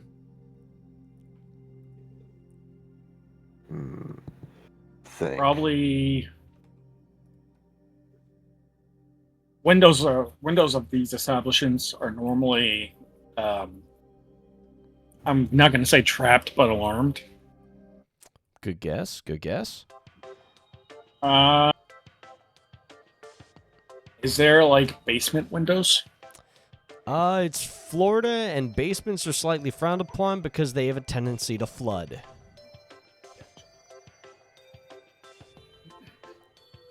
Mm-hmm. And I know for a fact that this painting is in. That this what? Painting is in here. Which painting? The one we were charged to steal. That's debatable. It could be any painting as long as it's from him. Good thing out this one. How busy does it look? At this Thinking time of the along evening, it's still fairly early. side. It's around about 9, 10 o'clock at night. Somewhere in there. Excuse me. Fantastic. Think I'm gonna try and sneak into here first. Where are you pinging at? The back of the house. All right, so you're going to try to make your way around. It is very well lit. Do me a real quick... The crow caws a couple of times to warn you. Roll me a real quick wits and alertness at difficulty 6. Wait. What year is this? What's up? What year is this? This is 1984. It's literally 1984. Really old cameras. They would be old 1940. cameras, yes. So they're kind of grainy. They're not the best quality, but there are still indeed cameras. I got 3 successes. You do indeed, on the awnings of the house, over by the front here, around the side door, and one near the back entrance. You do see 3 cameras in particular. However, around the far side of the house, there are no such cameras, but that's because the rest of it appears to be very, very well lit. So, over here, I didn't see your things. I was too zoomed in on so the back. So there is one over here on the awning near the front of the house. There is one back here near the back of the house, and there's one back here near the back porch of the house. And this side is just fully lit up. And the front side around, let me go ahead and grab just like some yellow here. So like, oh, that's kind of too thin. So like around here is very well lit. So it seems like my best bet is to... Are these bushes or trees? These are bushes.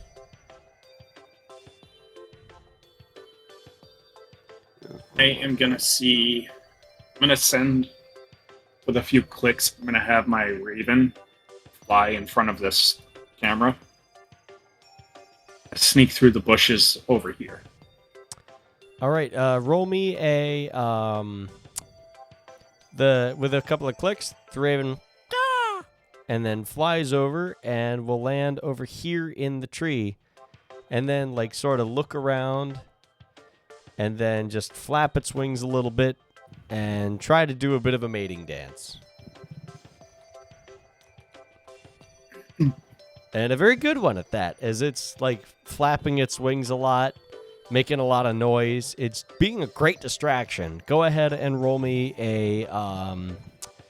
a Dex and Stealth at difficulty 6. Your bird is helping you quite a bit. Hey, 6 successes. You are basically invisible as you are through the light and back over to the bushes on the other side of the house, almost out of the way of the blaring lights of the front of the house. The left side seems a lot more dimly lit. The only light being provided is from the windows along the side, which are much higher up, which could easily crouch underneath. Yeah. My plan is to see if I can get to this window. Yep.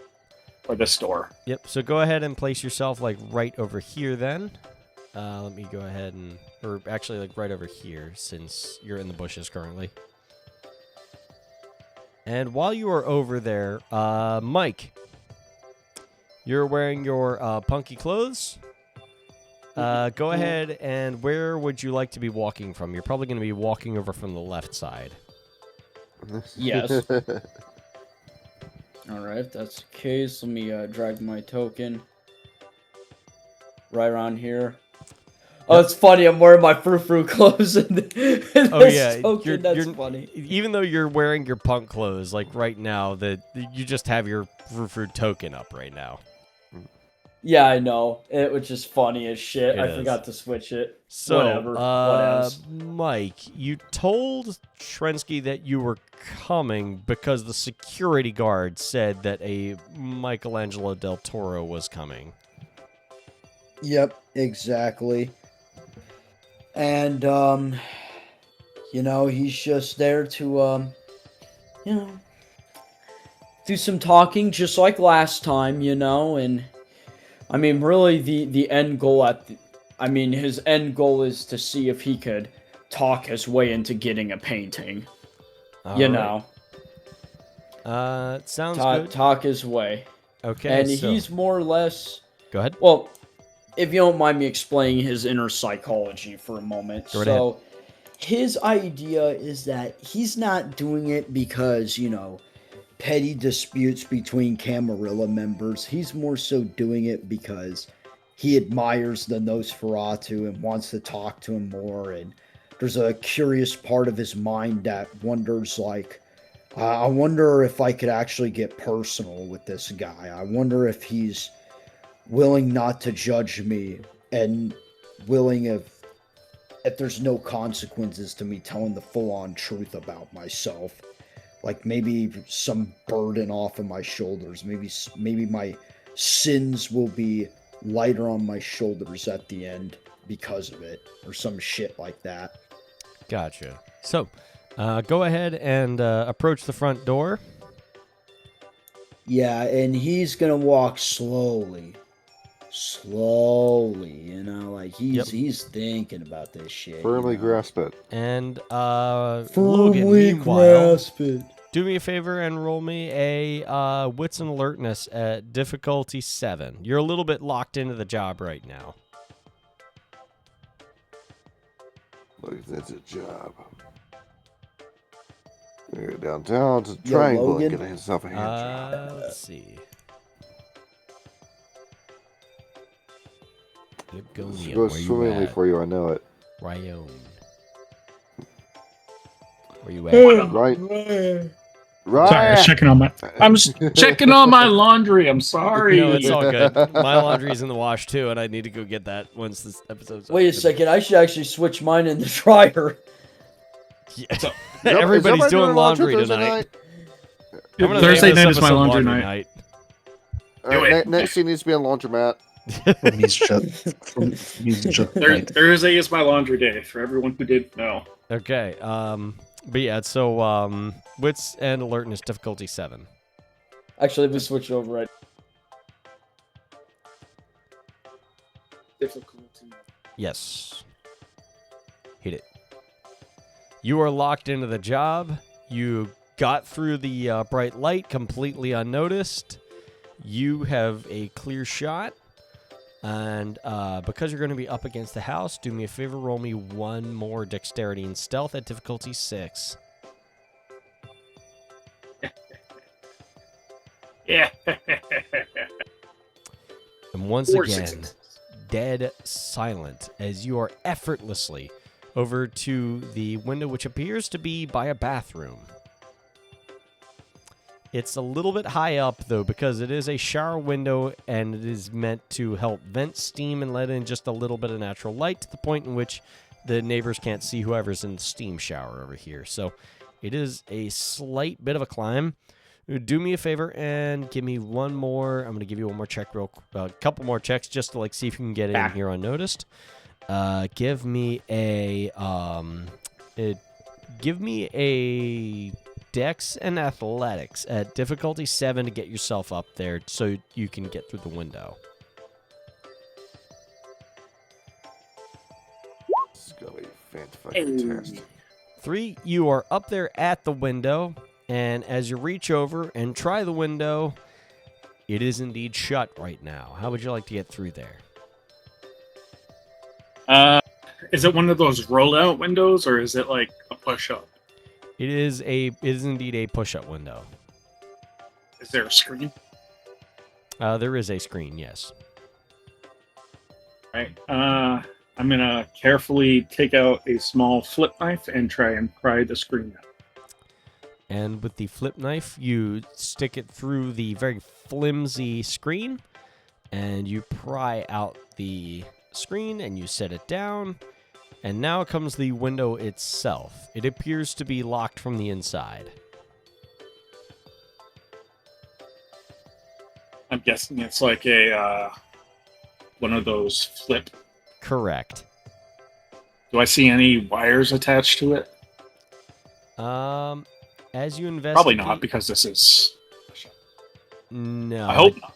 Does not appear so. There is a little bit of molding that you may be able to stick a knife through, but getting through there unnoticed is a different story entirely. Yeah, we'll give it a try. All right, go ahead and roll me a dexterity and larceny at difficulty, or not larceny. It's not larceny, and it's larceny in 5th edition and werewolf. Security? Dexterity and security at difficulty 7 to try and get through that window. The dex check is what you're looking for. So you know that this particular brand of molding has a little bit of a weakness to it, where if you get a knife in at just the right moment, you can sort of like pop it off of the molding without damaging it to the point in which you can put it back up as if you were never there. And with 4 successes, you handily manage to gently pry out the window and slowly pull yourself up and in. You are now inside the house in a shower. But the shower's not on right now, so don't worry, your nice clothes are not getting wet. Thank God for that. Yes, indeed. And is Mikey back? Yes, he is, I think. Yes, I am. I am. Mike, are you at I've the been door? back for a minute. Well, he's going to have to, like... The way to explain is... He almost feels as if the manor itself is towering over him. As if it's looking down, judging him. Almost like how vultures stare at dying prey up in a valley. You know? Mm-hmm. So clearly, at the front of the door, with an audible gulp,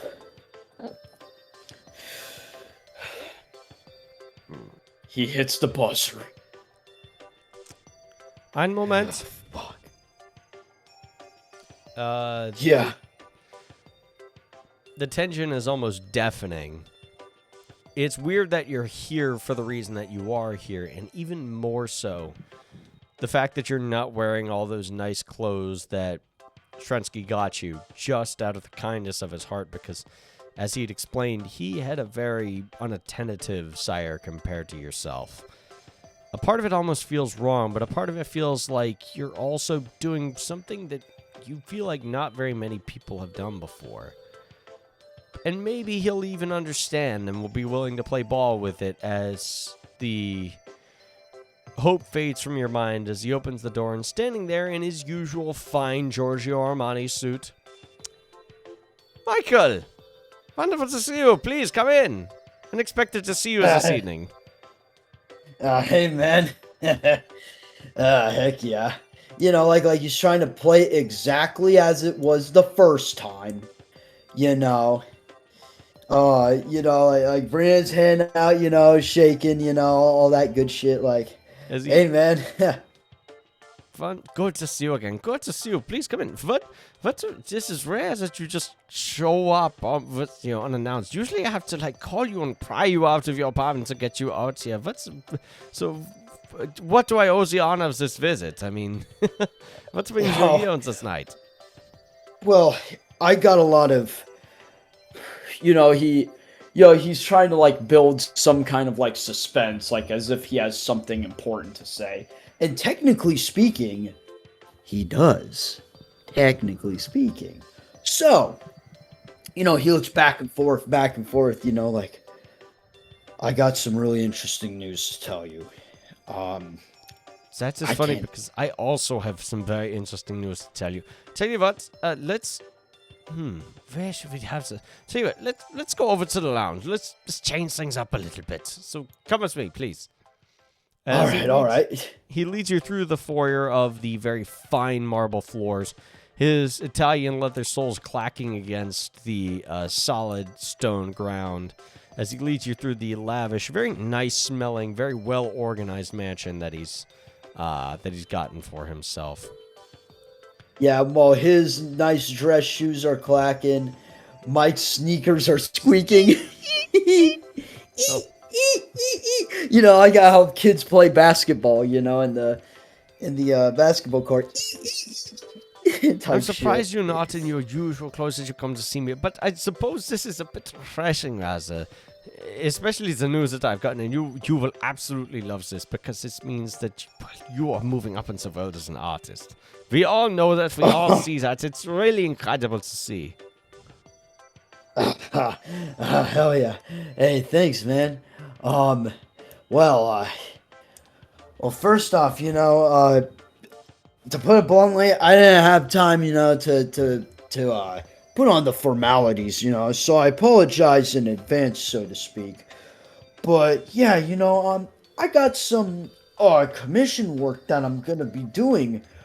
Great enough. I got pitched for it, Yeah, I am well aware. Trust me, this is a great opportunity for you. I am thrilled to see what you will accomplish. Please, come with me. Look, we have so much to discuss this evening, and I am absolutely thrilled that you picked tonight to come through. Meanwhile, over in the bathroom, Logan, you do hear voices through the echoing chambers of the solid stone as you slowly, carefully open the door and make your way inside.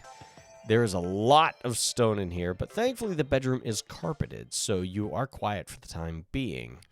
This does indeed look to be the master bedroom. Master bedroom. The windows have been shaded over with some very, very thick drapes as to not disturb whoever it is that sleeps here. Supposedly, Mr. Shrensky, who you've been told you need to steal a work from.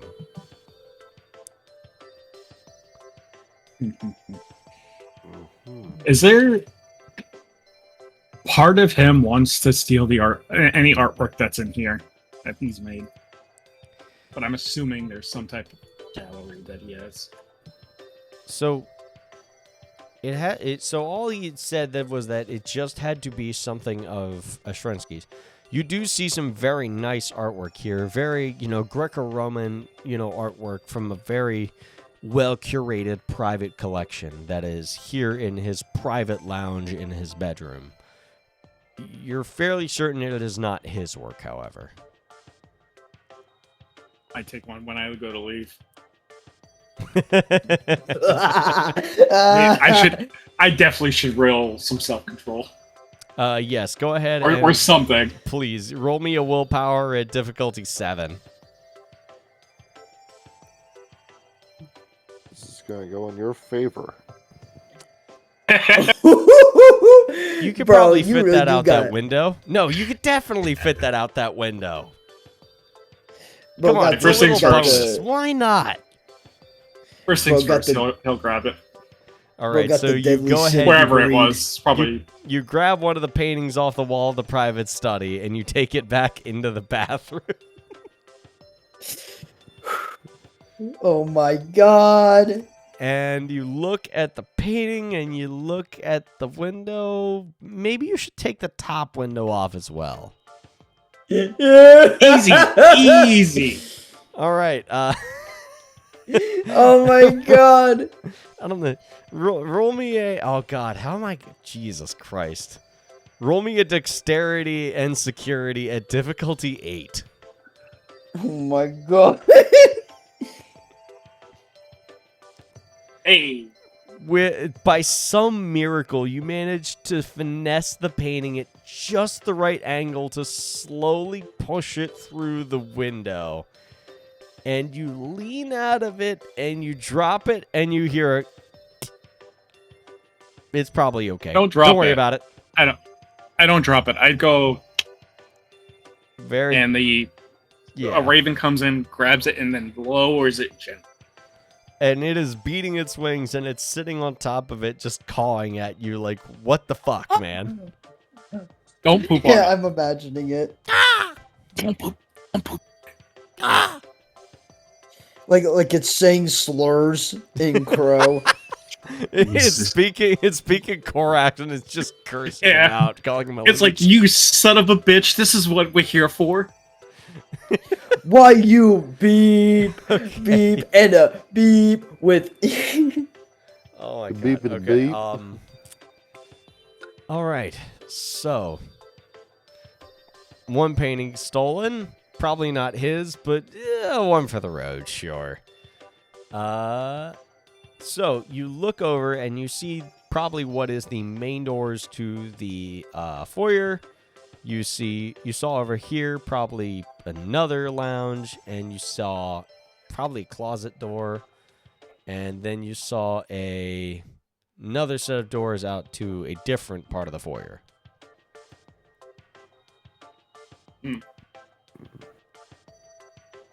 I'm gonna roll a d3. All right, go ahead and roll. 1, 2, 3. All right, go ahead and roll. 3. From Jesus foyer Christ. it is. He's And gonna so gently peek out. you peek out the door and go ahead and roll me a perception and alertness difficulty 6.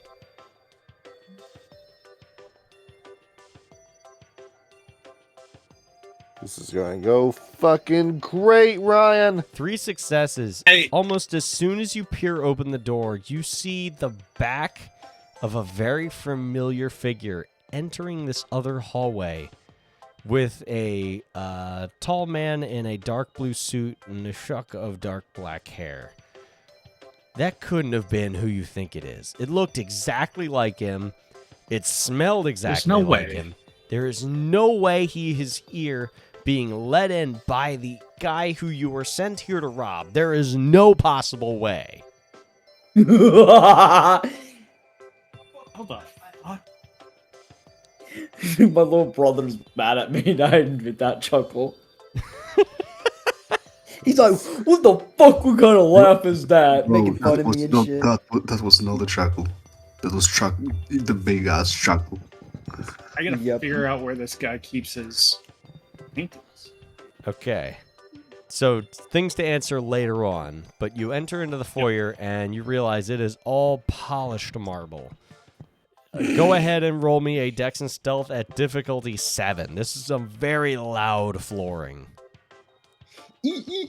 No negative ones. No negative ones. Fuck yeah. You are a Oh, thank God. well-practiced thief. As soon as you open the door, you look down, you see the polished marble.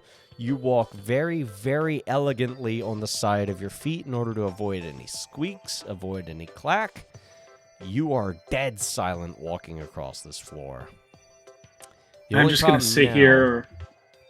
Yep, go ahead. I'm just gonna sit here and listen for a bit, keeping him. So, you have been taking on quite a bit of new work. And the other night you came in and you did a painting for me, which was good. But evidently you have really impressed some very important people in the city. Tell me, you wouldn't have... Well, actually, please, tell me your tale first, because I'm interested to hear what is it you had to say, Michael. Please, go ahead, Michelangelo.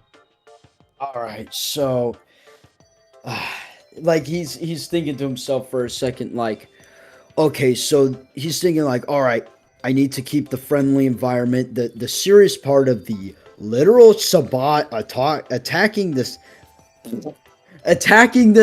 Tides, he's gonna keep that part for last. He's gonna be like, well, first things first. When I last saw ya, I said that my girl needed me. Long story short, I'll get to that part. She's doing great now. Fantastic. Made out, was making out with her at a pool. Great shit, right? So at Creativity, I've been continuing that sort of little comic of mine that I've been doing, and I've been like, doing a bit of a panel and all that silly stuff. But I was also gonna start doing like commission work for a band that is gonna attend at the Tykes Cafe. And I gotta meet this band first, Gotta see them in the next few days, so I could get stuff consulted out. You know what I mean? Who knows? I just might get some pocket money while I'm at it too, That is so very charming. I really love your dedication to the local art scene, but I certainly do want to indulge in your talents for the more the people's art, because that's where the true art comes from. You and I both know this. Yeah. However, I have recently gotten into contact, thanks to you, with some very, very important clientele. Did you know that there is a Japanese art mogul that lives here in Miami, who just might be one of us, actually? Oh, dude. He's gonna stay quiet for a second, like, wait, really? Meanwhile, while this conversation is going on, Logan, this all sounds way too familiar, and that silhouette was likewise way too familiar. This girl, that, Mike's been kind of sweet with one of Nozomi's girls. He's been talking about this comic he's written. Not sure about the band, but you have heard him mention ties before. I don't even know if you necessarily have to roll for this, but I'll do it just for plot. Who knows? Plausible deniability. Go ahead and roll me a intelligence and politics at difficulty 6.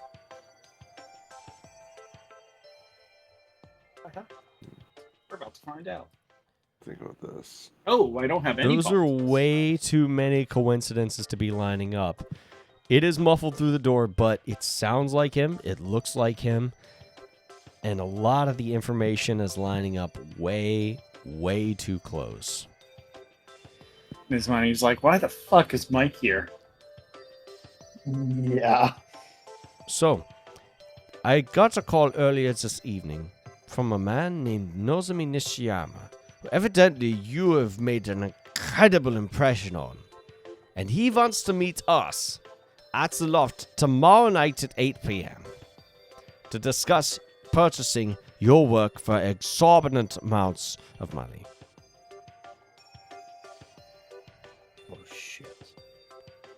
Like, dude, you could see for a brief moment there was like a look of shock, if not possible fear in his eyes, being like, yeah, actually, I get this. I'm gonna say, I'm gonna spill the beans. That tap, that was from a Notebook. My bad. But he's gonna say, you're not gonna believe this. So, have you heard the saying, "It's a small world"? Oh, all the time, especially here in such a city full of talent. Exactly.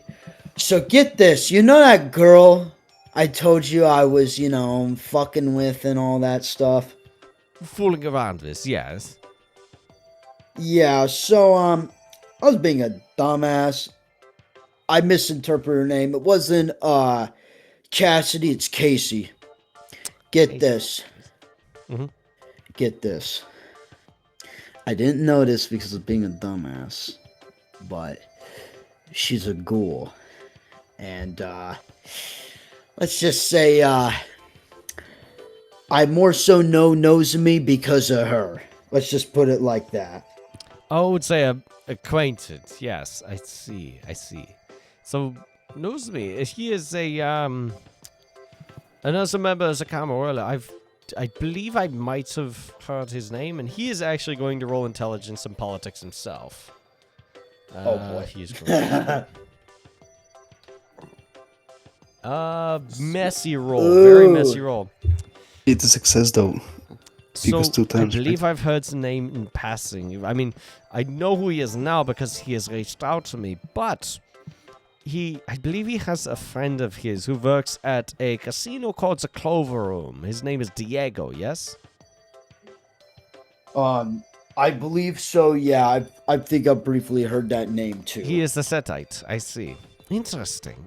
I have no idea if the Setites were so interested in art. Oh, fuck my internet. No, you're good. I can hear you. Okay. You roboted out for a second on my end. I was like, Okay. no. Please, no. Internet. no. Don't fucking clap my cheeks Thankfully, right because now. I'm recording on my end, I have no such ailments. All right, understood. Cheek clapper 9000. So, yeah, anyway. The cheek clappinator. Anyway. It was really horny when he made that. Yeah, basically. So, fuck, where are we at? Oh, yeah, that's right. The goofy ass Setites. So, yeah. So, basically, I don't know too much about Setites. The only thing I know is that they're the vampire equivalent to Mormons or some weird shit like that. I don't know about Mormons. It's more... Well, I hesitate to compare them to Sabali. They're not. Sabali are just fiendish individuals. It totally brings them up. But they're cultish in nature. Yeah. Either way, like, regardless of the clientele, he seems like a very moneyed individual, a very elite individual. So I'm very excited to see what it is that what you have in mind for him, really. Oh, hell yeah. Basically, I've met him a few times. And let's just say, Wait, was, I'm trying to remember. Was, John Candy pretty popular around this time? I think so, yeah. I'm trying to remember what years he was This is before he made Camp Candy, so yes. Okay. Like, wait, when did the movie Spaceballs come out? Let's see. I'm gonna find this out before you 1987, do. you're 3 years early, sadly. Yeah. But no, he was still a thing back in 1984, so you probably would have been on, like, Saturday Night Live and things like that. Alright, so there's this fat guy named John Candy, basically, on the TV. And that's what Nozomi basically looked like. You know? Does he really? Fat! This guy's fucking huge, man. This guy looked like if you took a beach ball and a tub of lard from McDonald's and it had a baby. Yeah, and while you're explaining that to him, Logan, you're still looking around. You've gotten all the information you need, and it's probably a good idea to hold on to that. But you're still here for a job, and now that Mike's distracted, you have a chance to get ahead of him. So... Once Mike starts rambling, he's like, I'm safe. This is going to be a few hours. Okay, so you go ahead and you start looking. So upstairs, you're not really sure what to expect, but there are a couple of different rooms to look into. So go ahead and start looking and see what you can find. Do me a favor and roll me a perception and investigation at difficulty 7. Sorry, fuck. Ryan, think. Sorry, Victor. All good. Not Victor. Dude, you're fine, man. I have a hard time thinking too, man. I rack my brain also, so I'm not offended. Difficulty 7. 23.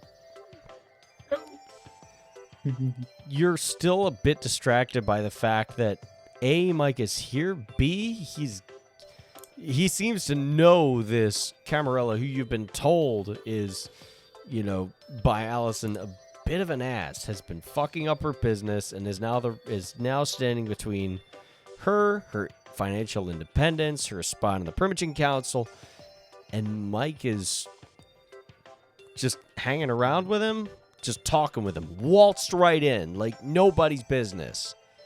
It's still just so jarring to you that you really don't know what to make of it. So you just go to any old door and you open it up. peek, not go in, but peek in here. You look in, and It's a first story saw. it appears to be a very, very lavish dining room. You have a fine wooden countertop here where usually, a lot of wine or something would be served. You see, let's see, 10 sets of fine china plates and polished silverware.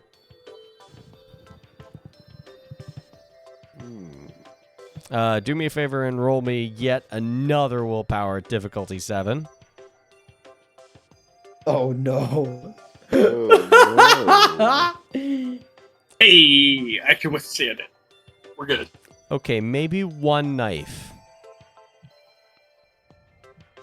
It's gonna be a really good knife. You see one in can the center spare where a usually single there would be knife. like a platter, and you're like, oh, hey, this is like a really nice silver steak knife. That might be Oh, useful. I thought you were gonna say like an SS dagger or some shit like that. Not for Yeah, cutting meat it's of history. that It's- sort, Oh, I'm an idiot. I forgot you said kitchen.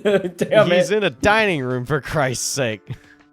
This isn't Life of Boris. He doesn't cut meat with a bayonet. Boris. He's Life gonna of Boris stick that is- yeah, go. Based. in a spot inside of his jacket. Yeah, finders keepers. Fuck it. Let's see. You open up the next room. It appears to be a lounge. There's a grand piano. There's a sunroom patio to the right. There's some very expansive couches for people to sit around. There's a really nice liquor cabinet over in the corner by that flower over there. And there's some stairs that lead upwards to a landing that leads further upwards to a second floor. Let's do that. I sadly don't have a second floor, so you're going to have to theater of the mind this shit. Once you get upstairs, a lot of the rooms start to look very samey. There's a lot of very fine polished mahogany with a very ornate red rug decorated in browns and golds and greens, lining each hallway, intersecting in each corner and pointing towards the cardinal directions in a large cross pattern that follows the shape of the house. There appears to be something to the tune of around about maybe 12 rooms up here on the second floor. Quite a few, matter of fact. I'm gonna go to the first room. You open up the first room to the right. It seems to be a very plain-looking guest bedroom. Well made. It doesn't look like anybody has slept here in months, but very well kept. There seems to be a collection of books. If they're worth anything, who knows? Tell you what, on that bookshelf, do me a favor and roll me a just real quick intelligence and occult at difficulty 8. Oh. Where are you?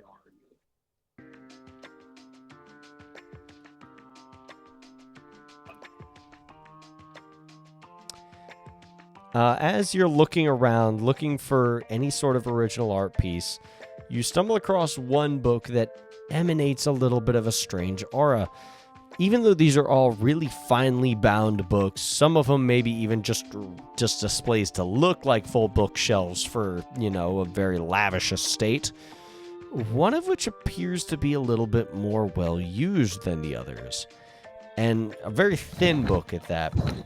As you start to leaf through it, it seems to be something regarding the fundamentals of thaumaturgy. Oh, score.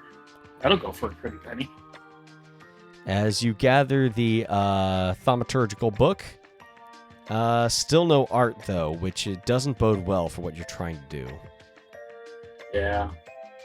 I'm gonna take a look at 2 more. While he does that, you can go back to. Okay. So, just so I have this in mind, Ryan, do me a favor, roll me a wits and investigation at difficulty 7.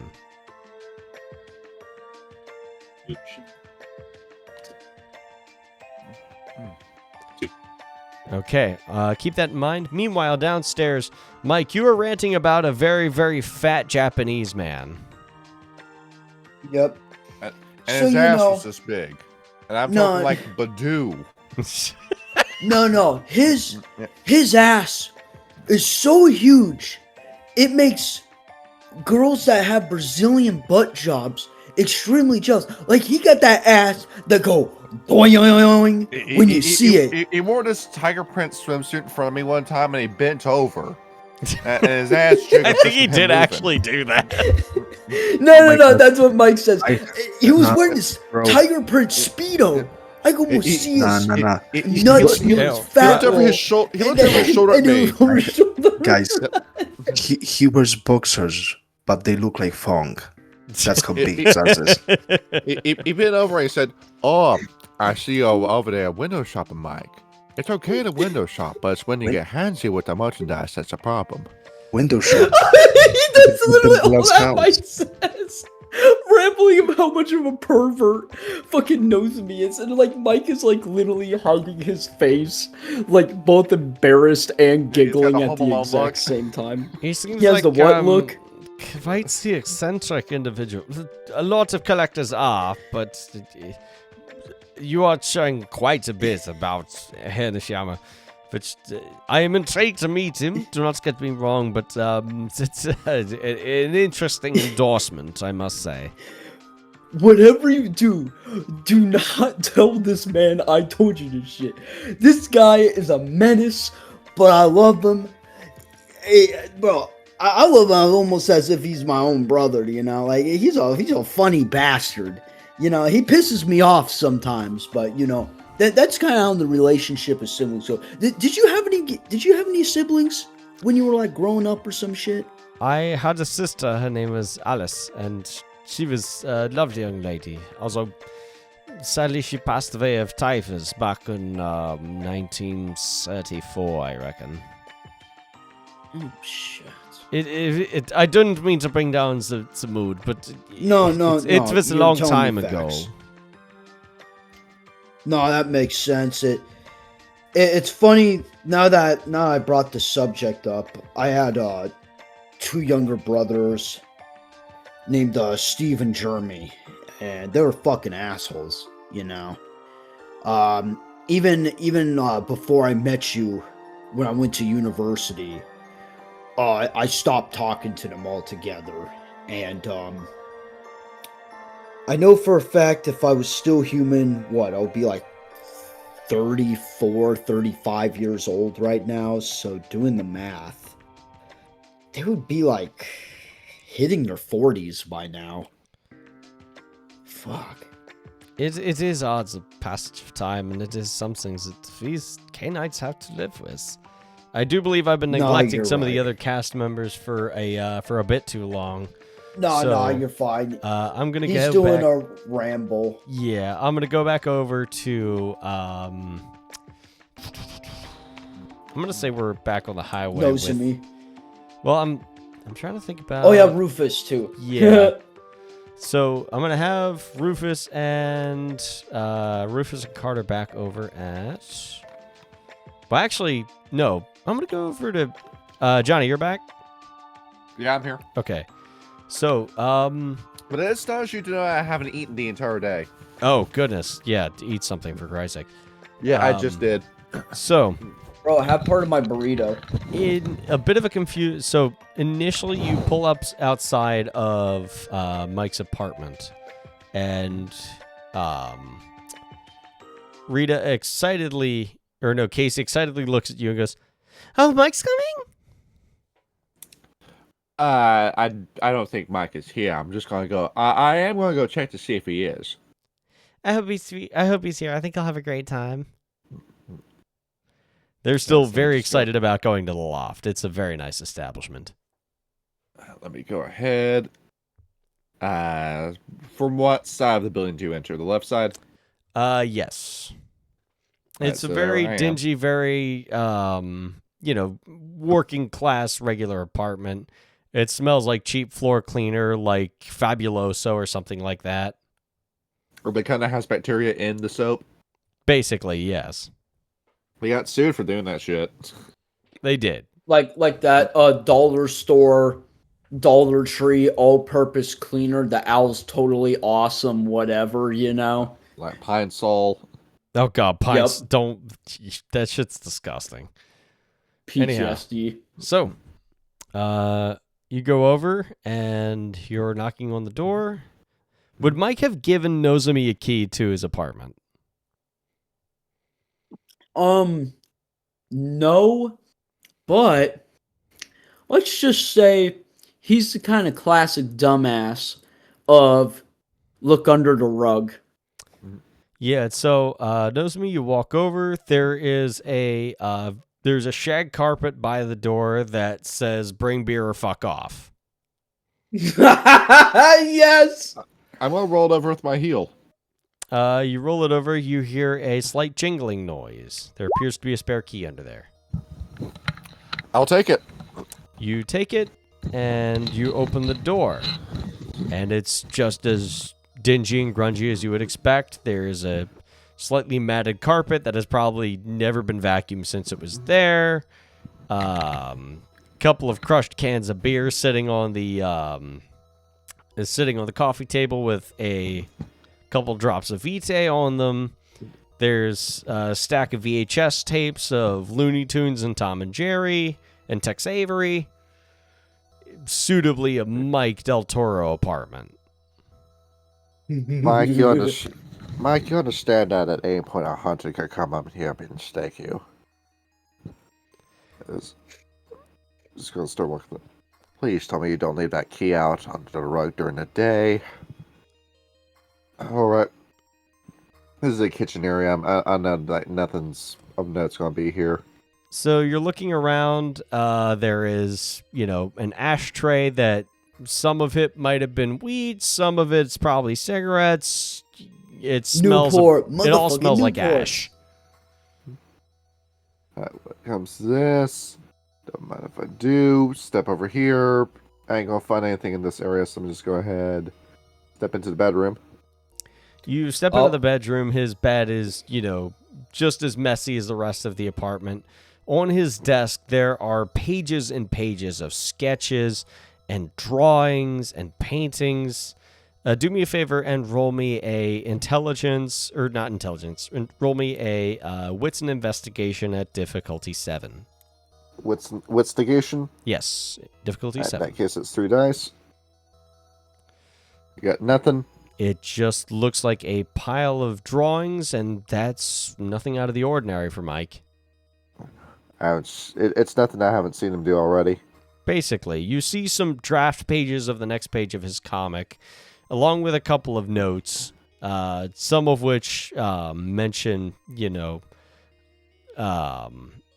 some of which, have notes of, say, something like fat ass or shades or, nice pair of shades, something like that. Little notes that may or may not allude to things that he has seen as a K-Knight. Look at this. Purpose of this mission is not to rob him, it's just a simple burglary mission. Alright. Go ahead and step in here. Taking out the letter again. Walking over. Opening up the... probably not. I'm not going to grab it, open the door. I'm just going to look at the table. There's a pencil on the table, isn't there? There's several different pencils on the table. Picking it up. All kinds of art pencils. Yes. Writing on the back of the envelope. Call me about your security measures. Go ahead. Circle that on the envelope. Walk over. Throw the envelope on the bed. Throw the spare key on top of it, and then turn around and leave the bedroom. You don't mind me interjecting as the player? Go right as I ahead. say this. Are you sure you want to leave the bedroom area, because there is a walk-in, what is it called? A wardrobe. Yes, there is a In walk-in there. wardrobe. So I'm like stopping at that. I'm gonna take a look at that. I told him plot. He said, "I'm gonna step over. Is that frou-frou dress in there?" As you slowly pull open the Yeah. door, you do see that very flouncy dress from the other night with the long Victorian coat and the frilled blouse that he was wearing on the night that the Setites had attacked the Church of Sex. Or the Museum of Sex, pardon me. Yeah, that outfit's there. He's not wearing it today unless he has other copies of this. There are some of similar quality, but not very many. 2 or 3 of them at most. And it's just the vibe between the blouses on one side, the plaid on the other. Basically.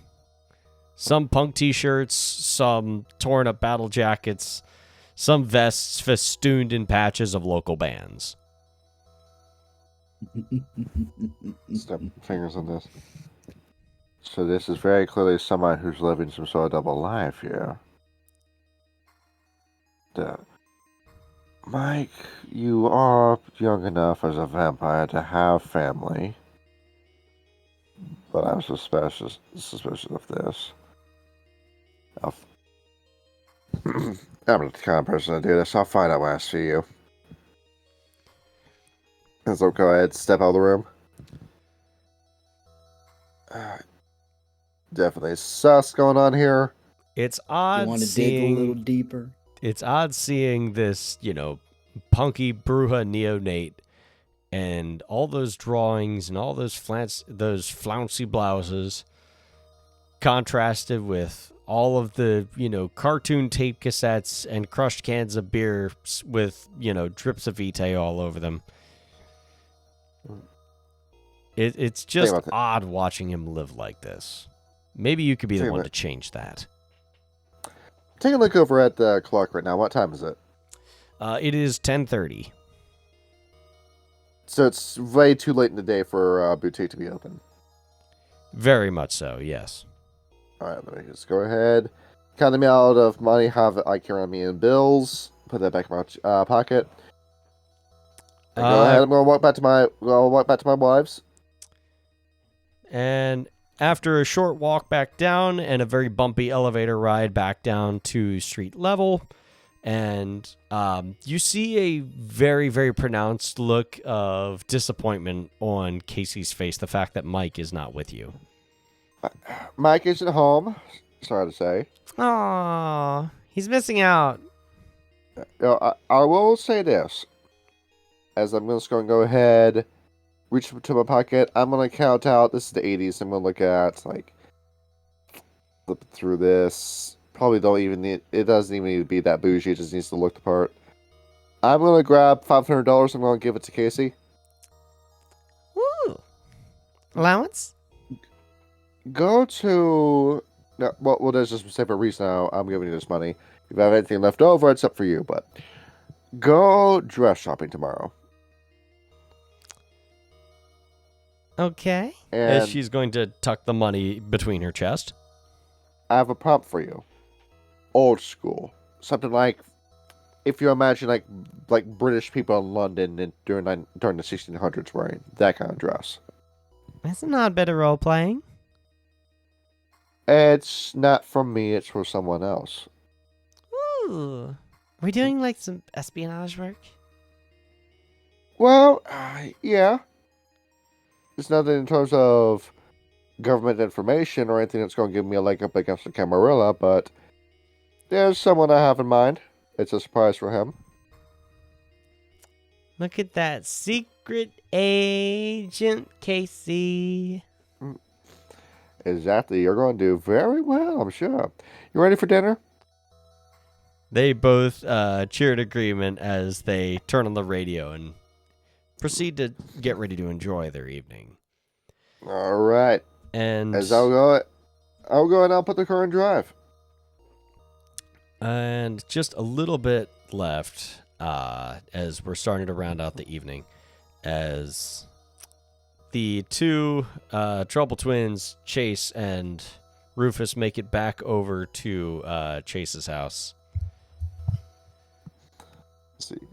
All right. Over. Lay low here for a little bit. What you got? Yep. Hoo-hoo. Well, by the way, what time is it? Around about the same time that Nozomi wound up at Mike's apartment, it is again 10:30 over at Carter's house. Damn, the night is young. Pretty much, yeah. Oh, by the way, Nozomi's gonna call like 5 a.m. I don't know why, but Is he? Oh shit! Again. I mean, he told me to. Why does he always call Like- so late in the evening? It doesn't make any sense. Well, actually, no, it makes perfect goddamn sense. I don't know. I mean, either way, if he's gonna talk some, vamp terminology, you're gonna get cooked. I mean, I suppose that's fair. Less chance of any fucking nos snooping on the line or anything like that. Nos? What about humans? Or even different ghouls? Oh, And if not ghouls, lupines or mages, damn. That would be very, unprofessional, but I know, I'm looking at Nozomi and that's not unprofessional, Yeah. Well, I mean, that's part of the reason I like working with him is because he is professional. I gotta ask, though, because I've seen them too, and I know Logan's seen them, and I want to ask. You wouldn't have happened to have seen, like, two guys in a car following you at any point, would you? I was meant to say it to Logan, but it's like, things went, escalated. We went to the gallery and whatnot. I remember these two black guys in the car, and I got the registration, the plates of the car in this car, and they follow me again. I was in a completely different car, and I wasn't with Logan, and I think Logan thought he, saw them before. Maybe, I don't know. So, hang on. He's going to reach over on the desk, grab a pad and a pen. So, what was the registration? Do you see the license plate on the car? Maybe we can get somebody to cough up some info somewhere. Yeah. I think I lost it in the chat, but it was Miami Place. Yeah, so Florida, it's probably like months ago that we probably did that. So I'll have to go back and look through the notes again myself.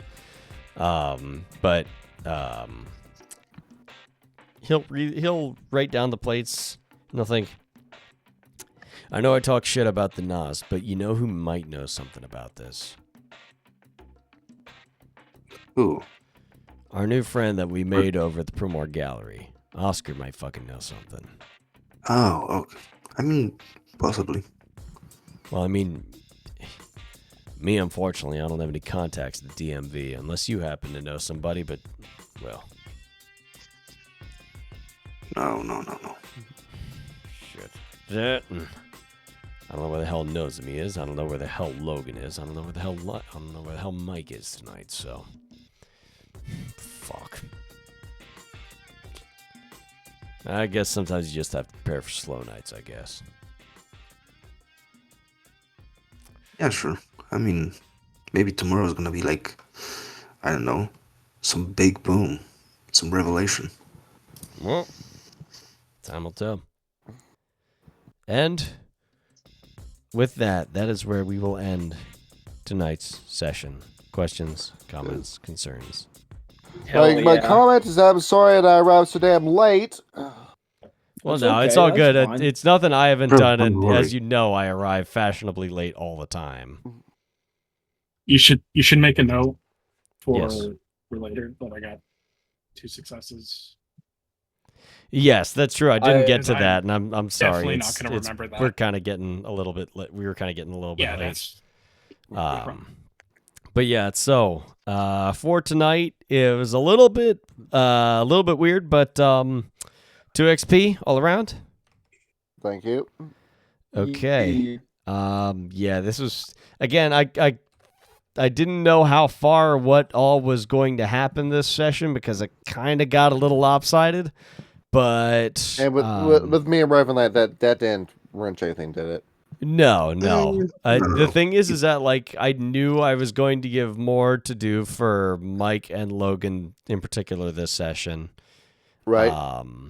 And so I sadly did not have as much prepared for Rufus and Nozomi, sadly. In this session, I was in a cuck chair, sitting comfortable. Yes. I do apologize again. Like the don't only worry. one drawback I'm starting to find of this whole like serialized approach that I'm doing, or not serialized, but episodic approach I'm doing, is that it's both Some easier and characters get more harder to focus than balance. others. Yeah. You can do a game where all players as the same character. I mean, yeah, that did indeed work when we did. Well, I think that worked best for when we did Mage Killer 7, which I will always talk fondly about. Hell yeah, I will say, Johnny, if you did good on that roll with the computer desk paper, let's just say you would have uncovered some stuff from his past, Indeed. like before he was a vampire. Yep, and thank you for that, Vic. That was good. Hell yeah. Alrighty. Good night, ladies and gentlemen. GM. Have a good night. Everybody take care and drink water. Hell yeah.